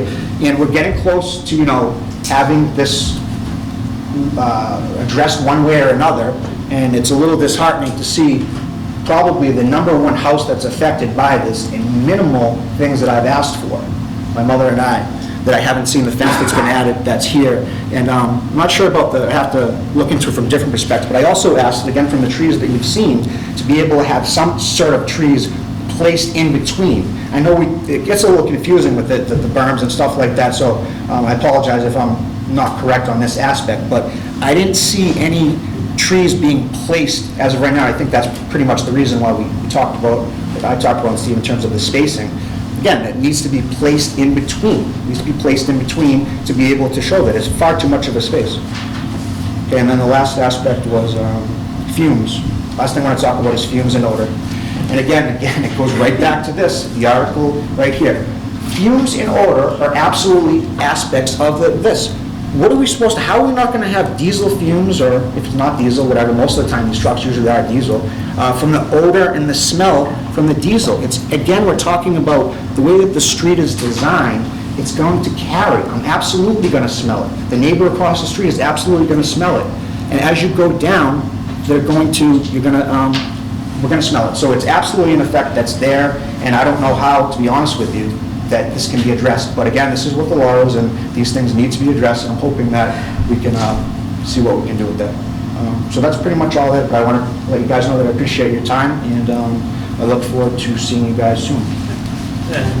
Please. My name is Joanne Curtin. I live on 7 Janet Street, and my house is the one that has the big impact. Okay, the only thing I can see here, first of all, there hasn't been any changes in the construction. The building is the way it is. It's not going to be changed. That's the way I see it right now. The compactor wasn't added on until after, which is a new, and I see all these little things fluffing to try to, the noise, the odor, the barrier, whatever, the greenery, it's all you do is fluffing it up so that I don't complain and bitch. But it's not going to change. We're still going to have the noise, we're still going to have the odor, we're still going to have a lot of things. And my house is still going to be there. The house across the street is on the market right now. The house directly across from me is on the market. So what should I do? Put my house on the market now and get out? I mean, you know, I've been there 42 years. My husband died last year. I'd like to stay there a little longer. I mean, but we haven't made any changes. There are no changes other than all the fluff you're putting on there. That's all I see. And, you know, no matter, we talk about all these things. We come every week. Every time there's a meeting, we talk. Nothing's changed. You haven't made any, you haven't changed the compactor, which wasn't there before. You haven't changed the, what do you call it? Docks there. The docks there. You haven't changed that. Nothing has changed. Just all fluff. That's all it is. Okay, so I really don't have a choice, do I? My house is there. Unfortunately, the other houses are further away. The house across the street is getting out. They're selling. I don't blame them in a way. But you've got to still tell people, when you sell your house, what's going to happen. What do I do? You know, what choice do I have? That's all. Thank you, Ms. Kirk. Just a couple of things in relation to what you had said, Mr. Kirk. In terms of your concern about stormwater and runoff and flooding, Norton does have a stormwater bylaw, which essentially, in basic terms, any addition to a site, and please correct me if I'm wrong, Paul, the amount of water that goes off the site post-bill has to be less than the amount of water that goes off the site post-bill. Is that? At least equal to what it was before. It can't be any worse than it is discharging on a any no-bill more water from the site. And that's something that the Horsley Witten engineers will be looking at as part of their peer review. We've had a problem since we put in the French drains and... Yeah, but just in terms of your concern about what's going to happen when they do all this stuff. Yeah. The stormwater regulation is they can't be sending more water off the site than they were before. Okay, thank you. And in terms of the shadow, the Horsley Witten, again, peer reviewer mentioned that they would like to see that in a different format. Okay. Obviously, the decree team has provided their format. I tend to think that Brandon wouldn't have an issue kind of providing what Janet's looking for in terms of an all four-season view of what the shadows potentially look like given the tree cover. And if that's a photo, that's not going to be a rendering, that's going to be based on photos of the existing vegetation, so it's not going to be well, I'll just draw this picture a little bit higher. Sure. So. I think also just to kind of add on to that point, I think one of the issues that I always had, some of them seem to be quite far away. One of the pictures that I saw looked like it was, I think it was from a drone, but it was very, very far away, so much that the cars looked like a micro machine. I think that when you're looking at something that we're looking at, when you take a picture that's far away, it doesn't give justification for what we're actually looking at. It doesn't, it's not showing clear enough what we're trying to see. We need closer pictures, and we need multiple pictures from multiple angles. Yeah. That's all. Yeah, no, I would agree with your point that seeing it in person changes a bit of the perspective. I would definitely agree with I that. apologize, some of the pictures are a little bit fuzzy, but in terms of what we're trying to see, the spacing, I think it was appropriate to display that. Yeah.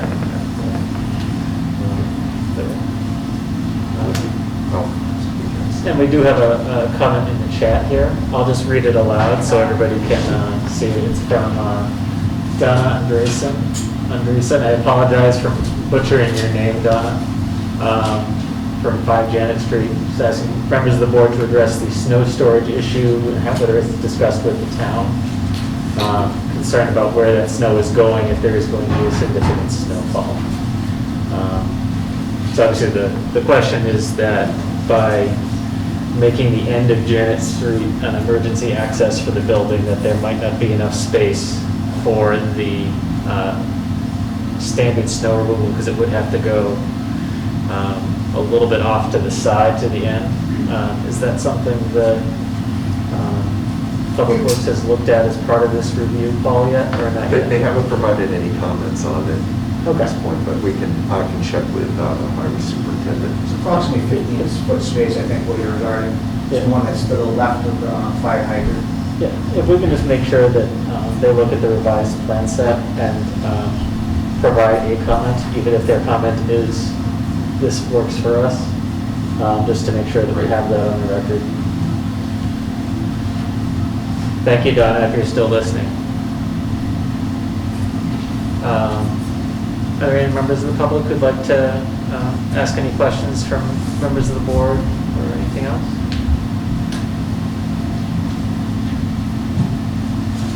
I just have one question about the end. I wasn't aware that there was going to be retail in those buildings. Sorry, if you could just state your name and address for the record, please. Yeah, I'm Amelia Lyden. I live on 120 York Street, so I don't live on Janet. But tonight was the first time that I had heard about the retail there, and this is for Yale Appliance, is that what it is? So on that short end of the building where there are all those, the docks for the box trucks. The other end, yeah. Yeah, is it possible maybe to move that and have that be the retail part, which would only be, what did you say, 9 to 5 or something? It would be a lot less intrusive to the neighborhood, and move the box truck someplace else? That's, From a visual. it's certainly a potential. Well, I mean, yeah, I mean, it's going in whether you like it or not, but, you know, let's try and make as little impact as possible. And there would be a lot less noise for you, and I believe that they said they were only open 9 to 5 or something like that, the retail part itself, right? That's something that I can't speak for Yale. Right, it's just a comment. But to a point, if you flip-flop the building, then you put the trucks kind of backed up It's easier to move things to. on paper than once it's built. Yeah, no, exactly, and that's something that, I mean, even if we did, if that was something that made sense for Yale and for Condyne, I mean, then you're putting the docks backed up to people who are on Downing Drive and Carlton Drive, so it's not necessarily. Yeah, I mean, maybe they can switch them and put them all out front like they had talked about previously, I'm not really sure. Yeah, no, I think that's a question. I'm Yeah. sure that And the Yale team has asked for a specific amount of doors and dock doors and box truck doors, and I'm sure that's what Condyne is doing, is trying to deliver for them. And Brad, I'm not sure if you have any. Yeah, I was just going to say, you know, that in the door locations and everything are kind of driven by Yale's internal. The doors on that side, the docks on that side are, I think as you mentioned, for the smaller Yale service vehicles. So they're the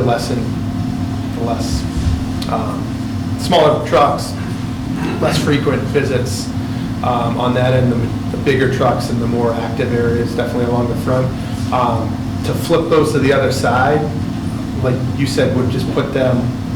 You wouldn't have the space for the parking. And you'd have to shift the building down, you know, you got 40, you know, about 100 feet, 120 feet to make room, because if you look at that truck port, then that would have to be accommodated at the other end. So it's not as simple as just moving the, And that retail component too is just, it's really, it's classified as retail when you're calculating parking, but it's really more of a showroom by appointment only. You come in, it's not like retail, home goods, Home Depot. It's not the lighting appliance section at Home Depot. Yeah. Exactly. So, we have looked at that. They asked for a certain number of doors, as you said. We pushed to put the kind of the less used doors on that end, knowing that that's the resident, keeping as much of the more active stuff on the front of the building. And then just couple things on the comments that were brought up. I was going to mention, the stormwater is being reviewed by Horsley Witten and provided by us, has to meet the town and the state guidelines. The trash compactors with regards to animals' odors, these are just for cardboard. They're just for shipping materials. They're not like a dumpster at a restaurant or a grocery store that would have food or waste like that in them.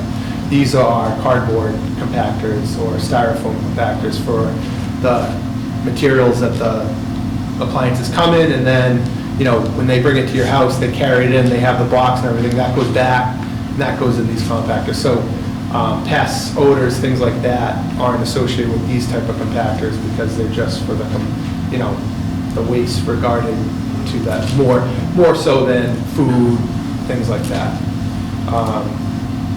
In addition, that the compactors are only used and picked up no more than 3 or 4 times a week, that's it. So that's not a consistent volume that's coming in every hour and every hour and every hour. So that's primarily what the use is as far as the using those compactors. We use styrofoam and cardboard that's there. And then that's supported with, as Brandon alluded earlier, the 14-foot sound wall with the 4-foot dock below provides us pretty close as an 18-foot sound wall.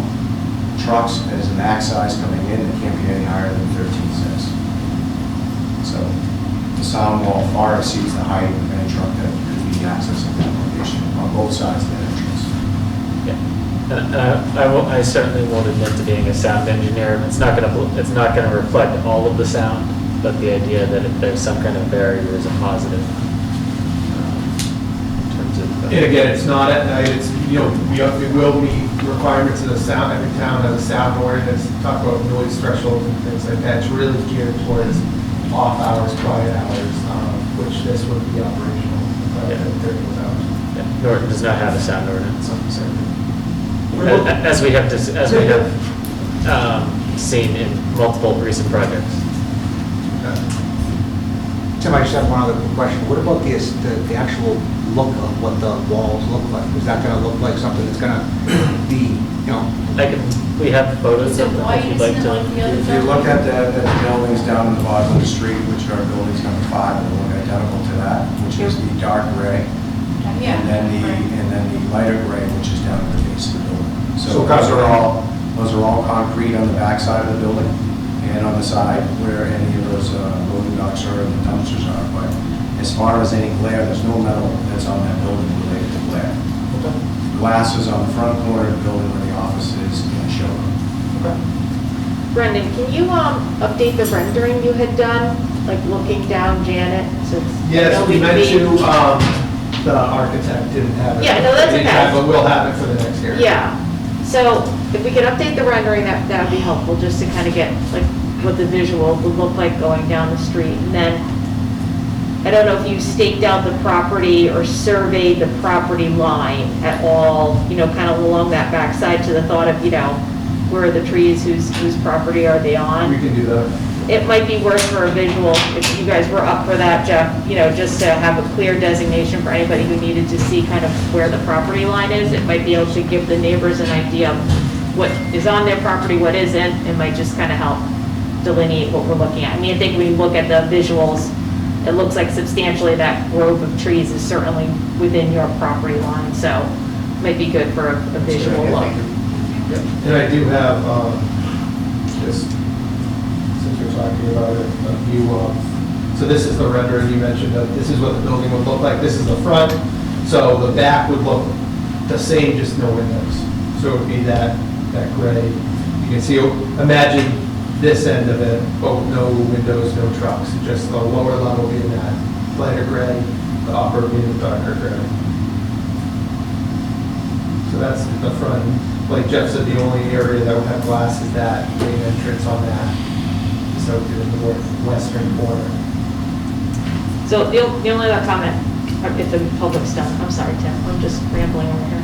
And I believe there, I haven't seen anything else come in via chat, so, yeah, please. So the only other thing I would like to kind of talk about, Brandon, Jeff, is the construction operating hours. I know 7 to 7 was good for the other ones. I'm a little concerned with the residential surroundings on this. I know I think in past decisions, Paul, correct me if I'm wrong, like tweaked hours on Saturdays, so we're not like out there at 7 AM when everyone would like to sleep in a little bit. So I'd like to have a conversation before we put the conditions together on that, and for you guys to give that some consideration. I know, in the response we said 7 to 7, but I would like you guys to, maybe go back and rethink that, just knowing what the surroundings are of you for construction hours. I realize operating hours are different, for the tenant, but I would like you to give it a little bit more thought on the construction hours, if you would give that a second pass. And if it was daylight savings time adjustment as well. Yeah, that's So great. usually no one Yep. does that, but it should be accommodated. Yes, agreed. We don't like working in the dark. Right, exactly. I don't think you guys want to be out there at 7 o'clock now. And I'm sure the neighbors don't want, construction lights all up and, all of that. So if you could give that a pass, I would appreciate it. Okay. Wayne, yeah? Yeah, Mr. Kirk brought up the fact that it states that all truck docks will be located in front of the building. That's in Appendix A, which states that. So is that an incorrect statement? I think that as far as the box trucks located on the side of the building, the plan is to have the box trucks, those 6 doors. So on the that's an side. incorrect statement, that all truck Incorrect docks statement, are yes. located in front of the building. Yes. Could you repeat that, please, because I couldn't hear you? Okay. So I'm just saying that some of the stuff written in Appendix A is not correct. Yes. Thank you for highlighting that, Wayne. I'm sure that the applicant will be able to revise that document. Thank you. As appropriate. Thank you. Any additional questions, either for the applicant or for Rosie Witten here, either for the members of the board that are here, or for Kevin and Steve who are joining us remotely? Just making sure that both of you on the Zoom call have an opportunity to weigh in as necessary. No question. No, I'm all set. Thank you, Tim. Thank you both. Okay. Obviously, there's rounds of peer review going on with this. Our next scheduled meeting is the 30th, I believe, Paul?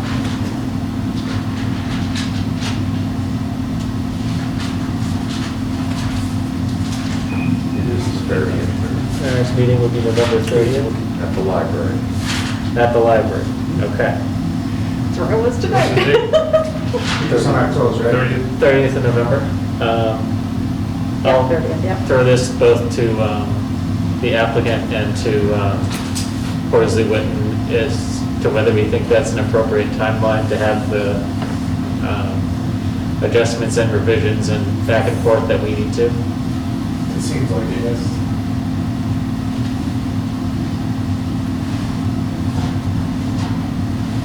Okay. Janet, if you're speaking, you're on mute. I'm thinking, with the holiday, we were expecting to, get a review end of this week, early next week. I know the wetlands piece is part of that. If there's nothing else for the applicant to provide, then that might not be difficult, but if they need to come back or anything, then that might be a problem because it's on hold. But I think we should certainly try for the 30th. We could always I'll be- continue the I'll fix 30th, it and up. then if we need to continue again, if we're not fully. Okay. Understand, we understand the timing of all that, Janet, so thank you. So, Paul, after the 30th, our next meeting would be, no, it's not, it's the week, 2 weeks from then, correct? 14th, The 14th of December. Okay, correct, and that will be the last one for the year. okay, understood.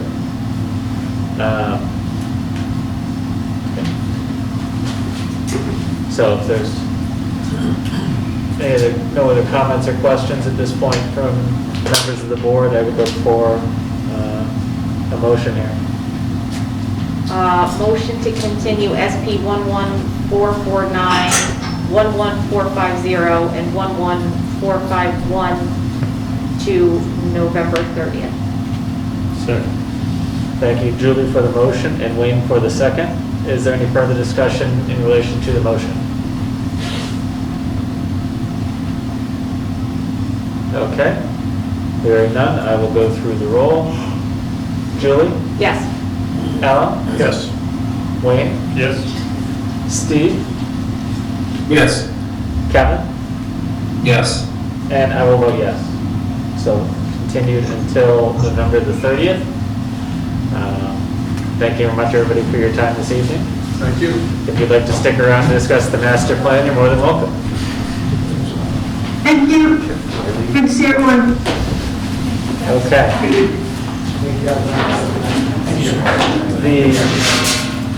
Okay. Good night, folks. Thank you. The next item on our agenda this evening is a discussion on implementation strategies for the Norton Master Plan.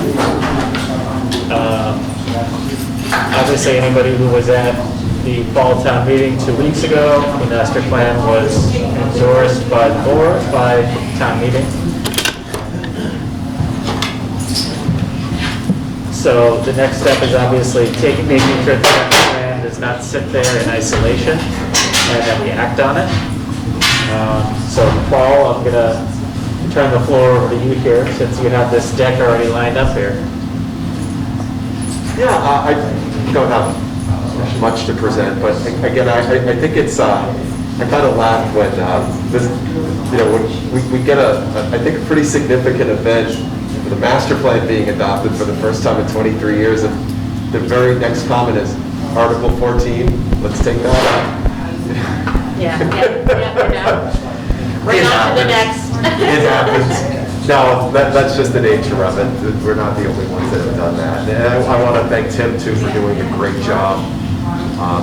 Not only that night, but working on the two-pager, which was the tool that the Sun Chronicle used for a really nice write-up of it as well.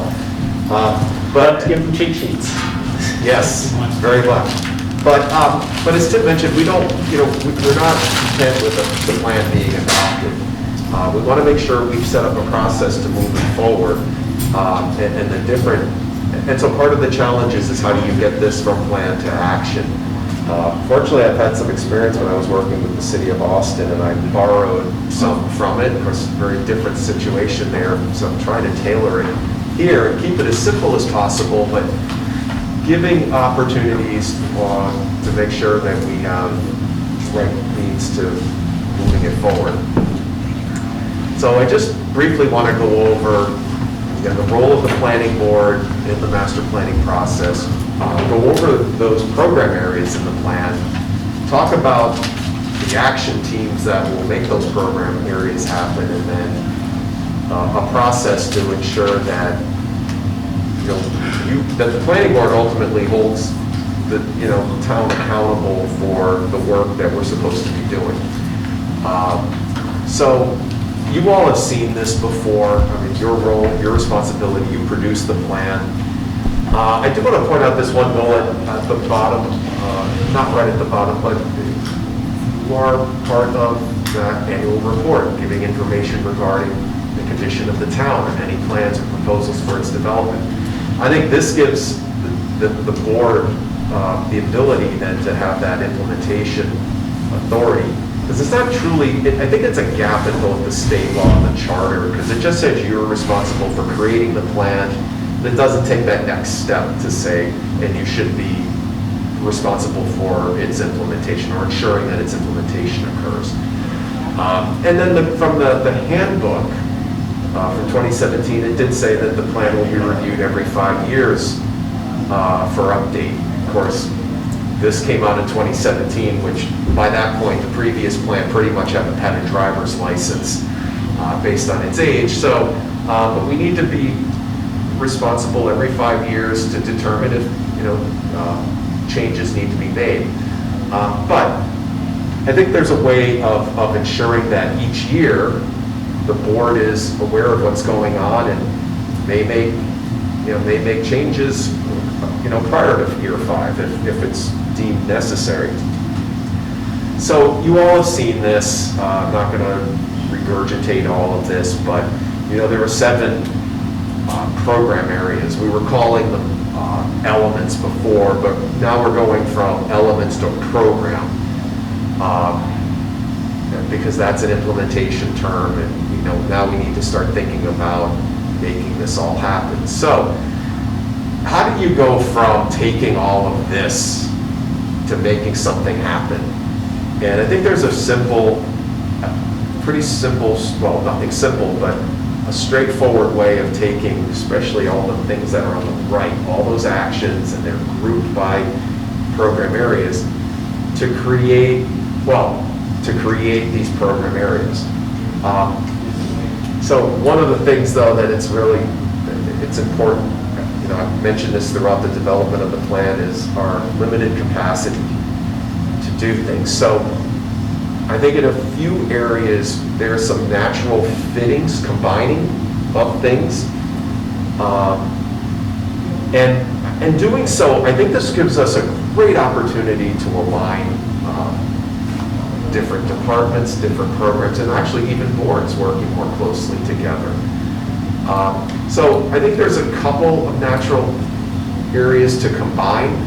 One would be land use and economic development, primarily because that stuff all pretty much falls under the planning department.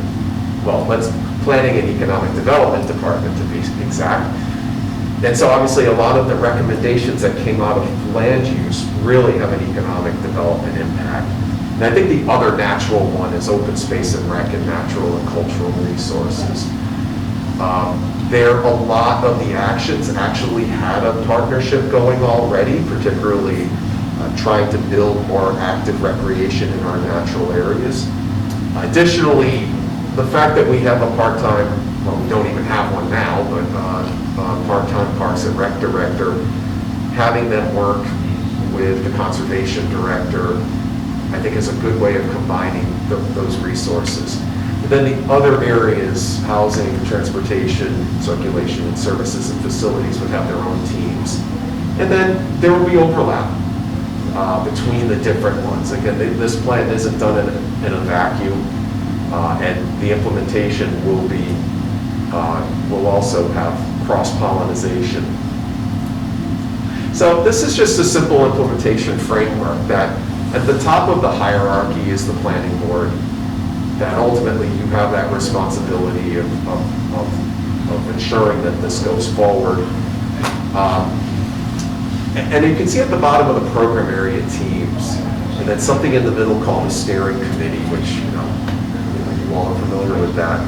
But it basically works its way up. The program area teams would be working on this on a regular basis, and periodically work up its way up to the steering committee, and then ultimately reporting out to the planning board. So I'm not going to go through all of this. This is just an example of the land use and economic development program area. You can see all the different, the program area strategies that came out of the plan, such as promoting the village center, updating the use table to promote the uses that we're trying to encourage. So it's natural that the planning director would be the lead of this, but having partnerships with the building commissioner, the conservation director, and all these other folks you see there to help make these things happen. And as an example, I would work with Nick, you know, initially on updating the use table. Like if we're trying to promote art galleries in the village center, that he and I could work on that, and, you know, then ultimately that would come back through the planning board and go through that whole process. But that's an example of where we would partner. And then with all of these actions here, there are other boards that are also involved in making those decisions. So the staff would go to those boards, or I, you know, as the planning director, as long as I'm here, would, you know, if I needed to go to the water, I definitely am going to go to the Water and Sewer Commission and start having more discussions about investments in infrastructure and its effect on, and aligning that with economic development. So, and it's just a simple strategy. You know, fortunately, we're a small town. We all work closely together. Fortunately, we have a great group of people. It's just easier here than in a large city to do this type of coordination and bringing these partnerships in. So, you know, the program lead would be responsible for pretty much all of the actions, but then they could work with the other partners to make sure that areas that might fall more on a partner, they would work together to make sure it happens. So, I may be jumping ahead of you or going a completely different direction. So you have this set up in terms of teams based on elements, themes, whatever we want to call them. Am I just getting slides ahead of you in terms of, I almost, from how you're presenting this, it's almost like a mini committee focusing on all the areas that touch that element, rather than attacking the individual line item points, for which have responsible parties, and kind of saying, so this is getting 6 people in a room to talk about 5 things instead of here's this item, let's talk about this one item. It's more of... So it actually is the latter. Okay. That, remember too, we have the prioritization. Oh yeah, the grid is what I'm imagining, yeah. Right, so as an example, the chart on the right is that example of where, let's say the upper right, those are things that we can do, that's a top priority that we can do pretty quickly. So let's take the one that I can see, which is the Village Center Core. Promote the Village Center Core. You know, I would, you know, in my role, work with whomever, Economic Development Commission, for example, to promote that particular item. So it is working individually. It's just taking those items and pulling them out, but then determining the priority in which those actions happen. Okay. So you're still using the prioritization matrix here. Yeah. It's just taking those and putting them in by program area. So we still have to determine which ones we're going to, the groups would have to determine based on that chart, the ones they're going to take on first, right? Yeah. And then go next. Yeah. So the groups are setting the initial marching orders rather than Like us saying, right. Us or you saying, okay. You've already done that. The easiest high priority item is this one. Right. You guys are responsible for it. Have at it. We expect an update in 4 months. Yes. This is assembling a team and giving them a little bit of what do you want to attack first. Right. Yeah. And we've already done that. It's here. Okay. Yeah. So. But yeah. Yeah. So that's that. And if the steering committees and if the program area teams don't take the ball and run with it, then we have to address that in some way. But, right. Yeah. Then it would have to be, and I think that's part of it will be. This is the treat them like adults version. Yeah, this is just setting up an accountability. You know, we want to make sure that the areas move forward, and I want to point out a couple of areas where I have to say I'm concerned that, you know, we have to figure out how we're going to get that off the ground. And I'll jump right to it, which is the housing area. There's no natural lead for it. I mean, technically by the bylaw, planning, I'm the housing planner, but there's no capacity to do it. We also have the housing authority director, but she's responsible for day-to-day operations for the housing authority. We can certainly partner and provide assistance, but between Missy and myself, other than us, there's nobody else. So Yeah. we want to look at a potential, possibly getting a consultant to help on a couple of these initiatives. And, but that's a gap. That is Yeah. a gap, and I've been For saying this all. Serpide, Paul, do they have a housing specialist in Serpide? They do, and they could help produce the housing production plan. The challenge will be who on our end will be I don't know yet. I'm not. We're talking it out, We're just talking it out. Yeah. And again, so for example, when I was talking with the town manager today, he mentioned the idea, well, if we were able to get some funding to hire a consultant on making changes to the zoning bylaw to promote economic development, like the use tables and coming up with an overlay district, maybe we could also fund some of the housing-related zoning bylaw changes, such as accessory dwellings. There's overlap there. There's overlap. Well, especially transfer development rights. Right, yeah. Well, that's a lower priority. That's a lower priority, agreed, but there's overlap there. There Like, absolutely. If we're gonna clean it up, we might as well clean it up once. Right. That's my personal And if we opinion. can get a consultant to help with that, then we're being very efficient in it.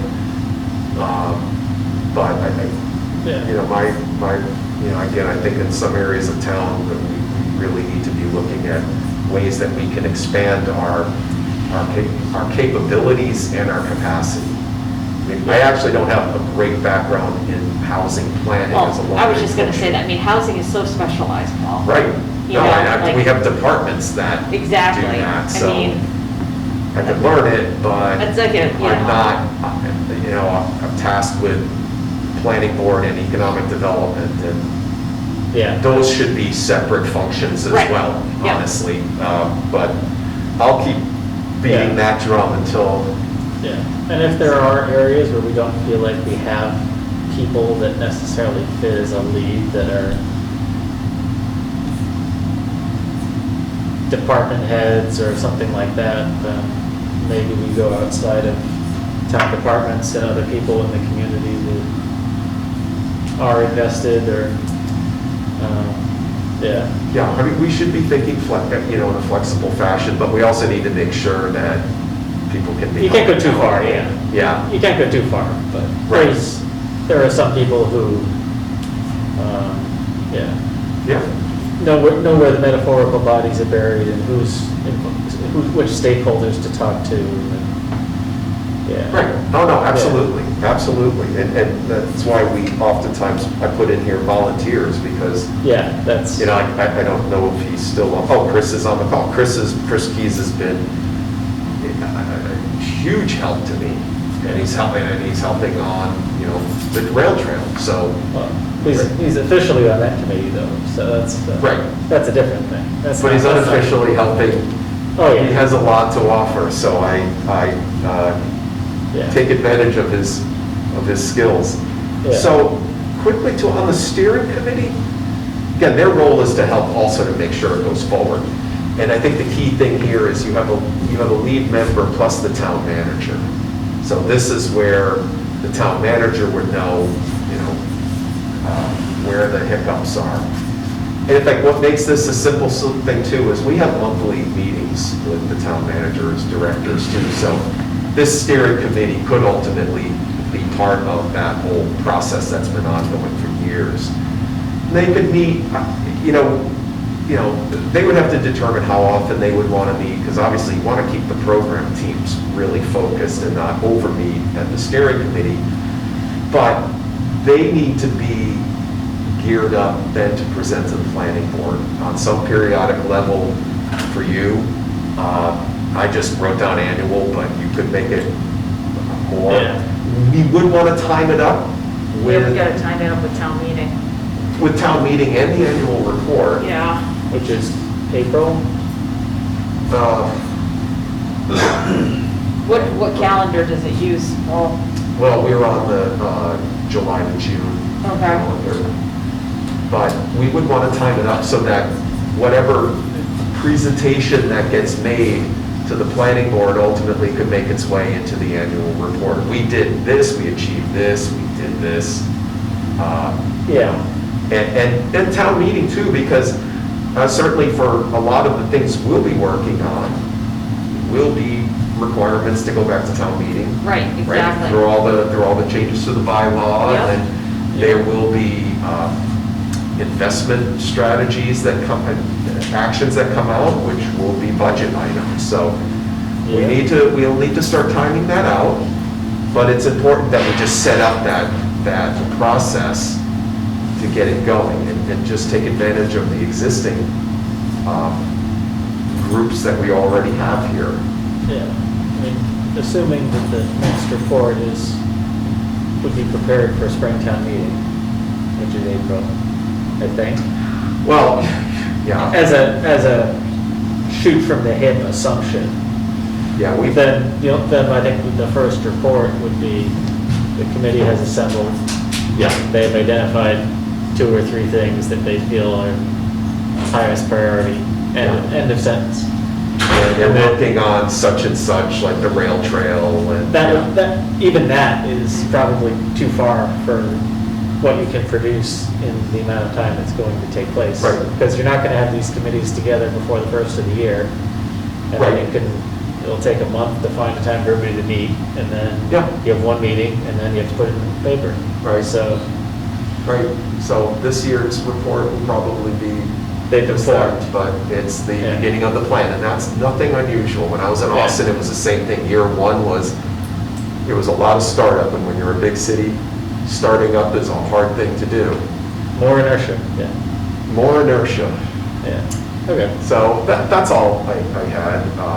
yeah. I've run this by the town manager, he was in support of it. I've been working with some of the leads on it. It seems, So I'm excited. As I keep looking back, I just said there's a lot of great stuff and we should be motivated to make it happen. And I think if we identify those gaps, Paul, that's exactly where a consultant, SERPED, can help us out. Like, if there's natural leaders for certain numbers, certain elements, certain, topics, that's awesome. But we also have to know, one, you're right, not stretch ourselves too thin, and 2, listen, this is really not our strength. We don't have this. And that's okay to then ask for help. Yeah. That's what we need to know, and go to Mike and say, okay, this is where we're gonna need some assistance here. Right, exactly. And again, it can be a number of options to build that capacity, whether it's hiring a person or consulting out. So one of the conversations I had with him today, because, we've recently, so our local rapid recovery plan for West Main Street we finished it recently. And we're wanting to we're needing to spend our ARPA funding, American Recovery Yeah. Planning Act. One of the things I've requested from him, I need to finalize the proposal, is I would love to help, ARPA will pay for administrative support so we can hire people. And so one of the things we're looking to do is actually hire someone to oversee the entire grant for us, or the ARPA funding. But with us having approved the local rapid recovery plan, I would really like to get someone in to help with certain aspects of the implementation of that plan. And keep in mind, the implementation of the local rapid recovery plan is implementation of the master plan too.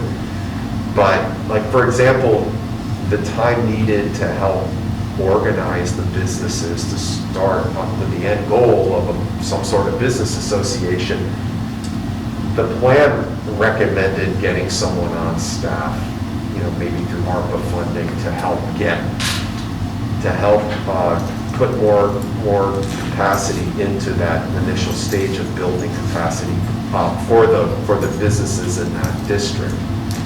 So that's a big thing. And my hope is if we're able to do that, maybe then that gives us momentum to have that position morph into something more in a permanent position, because the ARPA funds would only be on a temporary basis.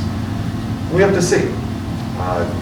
But I think that's a good use of funding for us. We could see some good results within a fairly short amount of time. So, Just to confirm, so you can use ARPA funds to pay for administrative people to help you document how you spent the ARPA funds?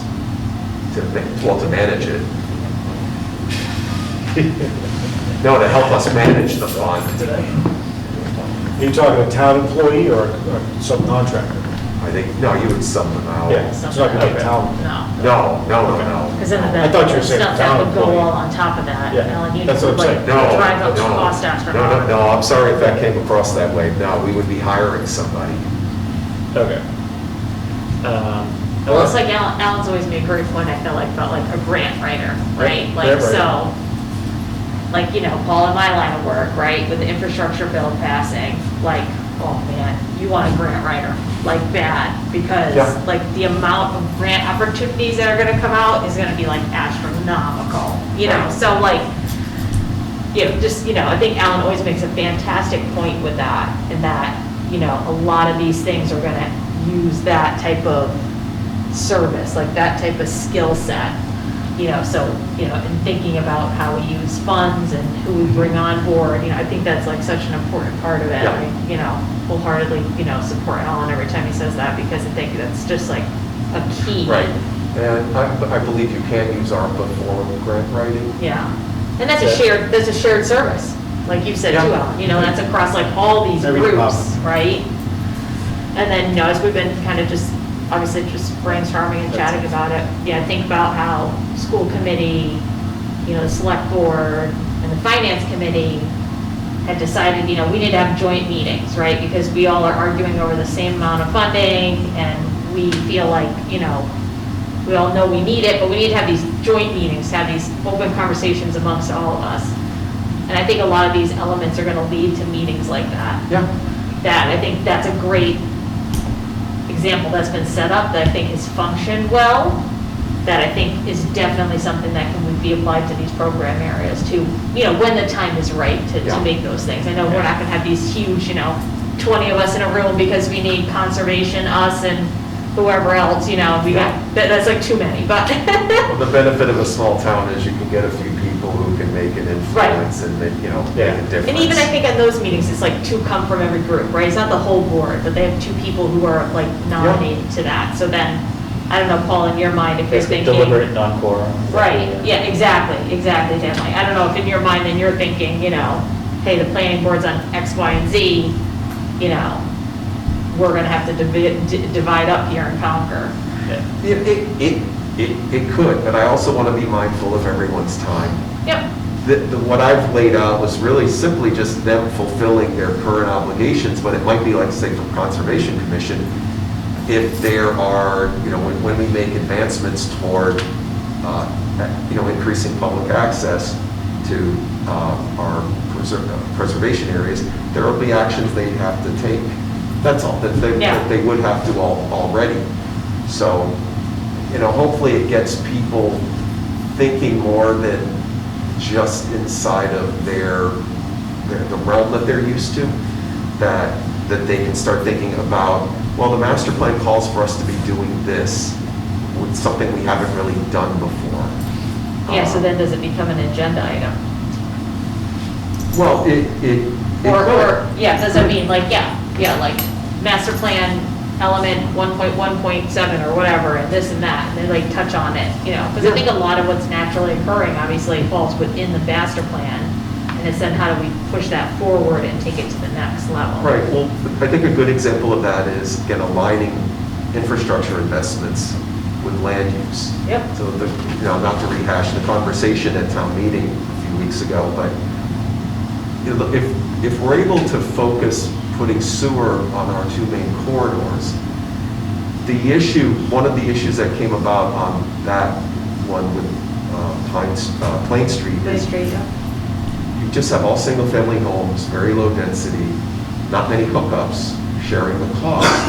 Versus if the project that went over here on West Main Street, where the cost can be shared more, or the payment would be less because there were more hookups. And because we followed that up with rezonings that could result in more in redevelopment, that those connection fees could be lessened because of they're now sharing it with more users. That's the thing, we want to have conversations with them and just be able to give our perspective on how, water and sewer is such an important tool on an economic development front, but it should also help make them more sustainable financially.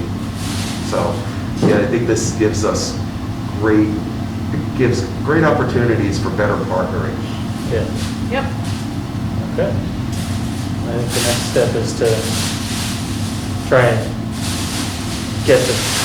start the process of putting those committees together, and we'll go from there. Yep. Okay. So the last thing. Go ahead, Kevin. Thank you, Tim. Just one comment. It sounds like what we really need to make this successful is a program manager whose role is to, implement the master plan. And that person may best directly report to the town manager and maybe dotted line to you all. But you really need a professional who's going to coordinate all of the aspects of the master plan, who has project management skills, but multiple sub-projects, so in effect a program manager. And I don't know how that position would be funded, or whether it would be full-time or part-time, but it's going to be hard to corral and coordinate all of the independent, projects, aspects of the master plan and committees and such, without somebody in charge who directly reports to the town manager. That's just my opinion. You need a whip, yeah. Yeah, and that's a great point, Kevin. I'm viewing myself as that role for now, but I know what you're saying. It really should be someone, let's say we had an assistant town manager, for example. That could be a good person to do it. We don't have that. And so I just want to, take the reins on it and give what we can to the other teams to move forward. But I think it falls on my shoulders right now to get this thing out of the gate. But there needs to be some accountability, like you alluded to earlier, Paul. And and that's why a lot of these committees and departments are going to be implementing this. Fall directly under the town manager. Some don't. Some fall under the chiefs and school department and that kind of thing. But I don't know. I think more of a discussion needs to happen between you and Mike to kind of think through this. It's going to be a challenge, but if we had another full-time employee whose role was just to do this, maybe with some other duties, I think it would be much more effective. I agree. Again, very different, but your point, when I worked for the city of Austin, it was an assistant city manager that ultimately was that, the project, the overall program manager, because of that very thing, because that person had access to the city manager, which in a big city is that's a big undertaking, and it's that's an important, that person, you needed a person who could get to the city manager when needed, and also, get to department directors as well. So, I agree. We'll work with what we have, and, I hope part of this will be, some evolution, structurally. And hopefully people will see this as an opportunity to go, well, gosh, we've wanted to do this for years and we just haven't been able to. So how might we be able to get the resources to do this? So thank you. That's all I had. I know it's getting late. Appreciate it. Okay. So Paul, I will let you take that role for now, and hopefully we can take it off of you as soon as possible. Does it double my pay? I'm kidding. It doubles my pay, how about that? Oh, even better. Okay, so the last item on our agenda, which I skipped over before, is setting meeting dates for 2022, since we don't have any of those. So our last December meeting, again, is the 14th. So that leaves us, well, nothing's really going to happen in those 2 weeks, the week before Christmas and the week in between Christmas and New Year's. I'm pretty sure those weeks, very little, if most business is going to happen. So if we look at January, the Tuesdays, if we're sticking on Tuesdays, are the 4th, the 11th, the 18th, and the 25th. The 18th would be the day after Martin Luther King Jr. Day. Do we have any preference in terms of those Tuesdays? Do we want to do the 4th and the 18th, 1st and 3rd? Any objections to that? Okay. 4th and the 18th of January. February. Let's see.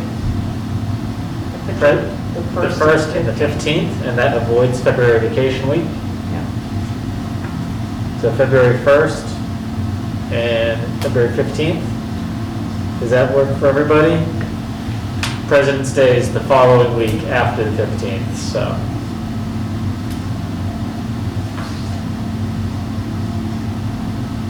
I take silence as consent, okay. Yeah, keep going, Tim. You're doing great.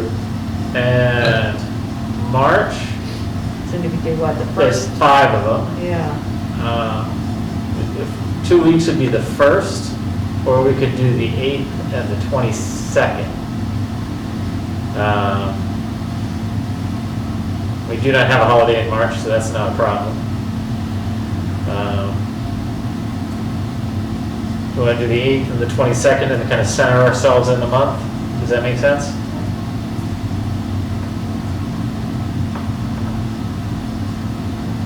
And then in April, do we have a date for town election in April or no? Probably not. Let's see. Just looking to see if.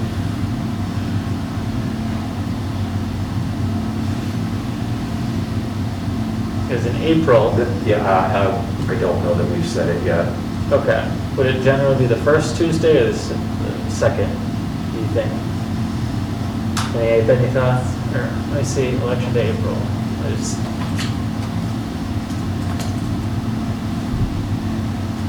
See if there's anything standardized here. It does not appear that there is one. But that's okay. So for April, I think that I would, because vacation week is the week of the 18th of April.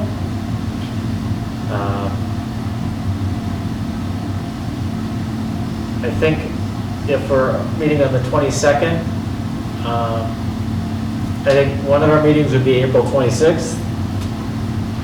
And then either the 4th, the 5th, or the 12th, depending on when the election falls. And just pick the other one. So we should probably, what do you think, safe measures Pick one to and pick the pick first one one? and pick the 5th and adjust to the 12th if the election pushes us out. Does that make sense? Yeah, either that or at least it gives you a week or two to onboard before the new board sits for the 26th. Yeah. If it's after, Tim. Yeah. Yeah, we'll have to play it by ear from there. Because there's, what, three seats, right, Paul? Yes. I'm not up for re-election, am I? No, Tim. It's Okay. Kevin, me, and Bacon. Bacon. You sounded excited for a second. Oh, yeah. Sounded hopeful. Yeah. No. You and Steve are together. I just love getting signatures. It's one of my favorite things to do. Is it? Not. 26th, is that what you said? The We'll say 5th and 26th, and we may adjust based on when the election is. And do we want to look at May, or do we want to just hold off and wait until we have our vacant seat filled, potentially? Does that get us far enough, Paul? Yeah, plenty, Yeah. plenty. Yeah. This is great. Memorial Day is the very, very end of May, so we have pretty much that whole month is open. So if we care about Memorial Day. But yeah, Only one in December, correct? Yeah, just the Correct, just the 14th. 14th. Yeah. yeah. I'm pretty sure that's That's it, pretty sure the week of, Because then we're too close to Yeah. everything else. yeah, You know what I mean, Alan? yeah. Okay, Nobody's showing up the next week. so, I don't have anything else on the agenda. Does anybody else have anything they wanted to say? Motion to adjourn. Second. I hear a motion and a second. Thank you, Julie and Wayne, respectively. Is there any further discussion on the motion or anything else before I go through the vote? 1, 2, 3. Okay. Julie, Yes. Alan, Yes. Wayne, Yes. Steve, Good. Kevin, Yes. and I will vote yes. We are adjourned. Thank you very much, everyone.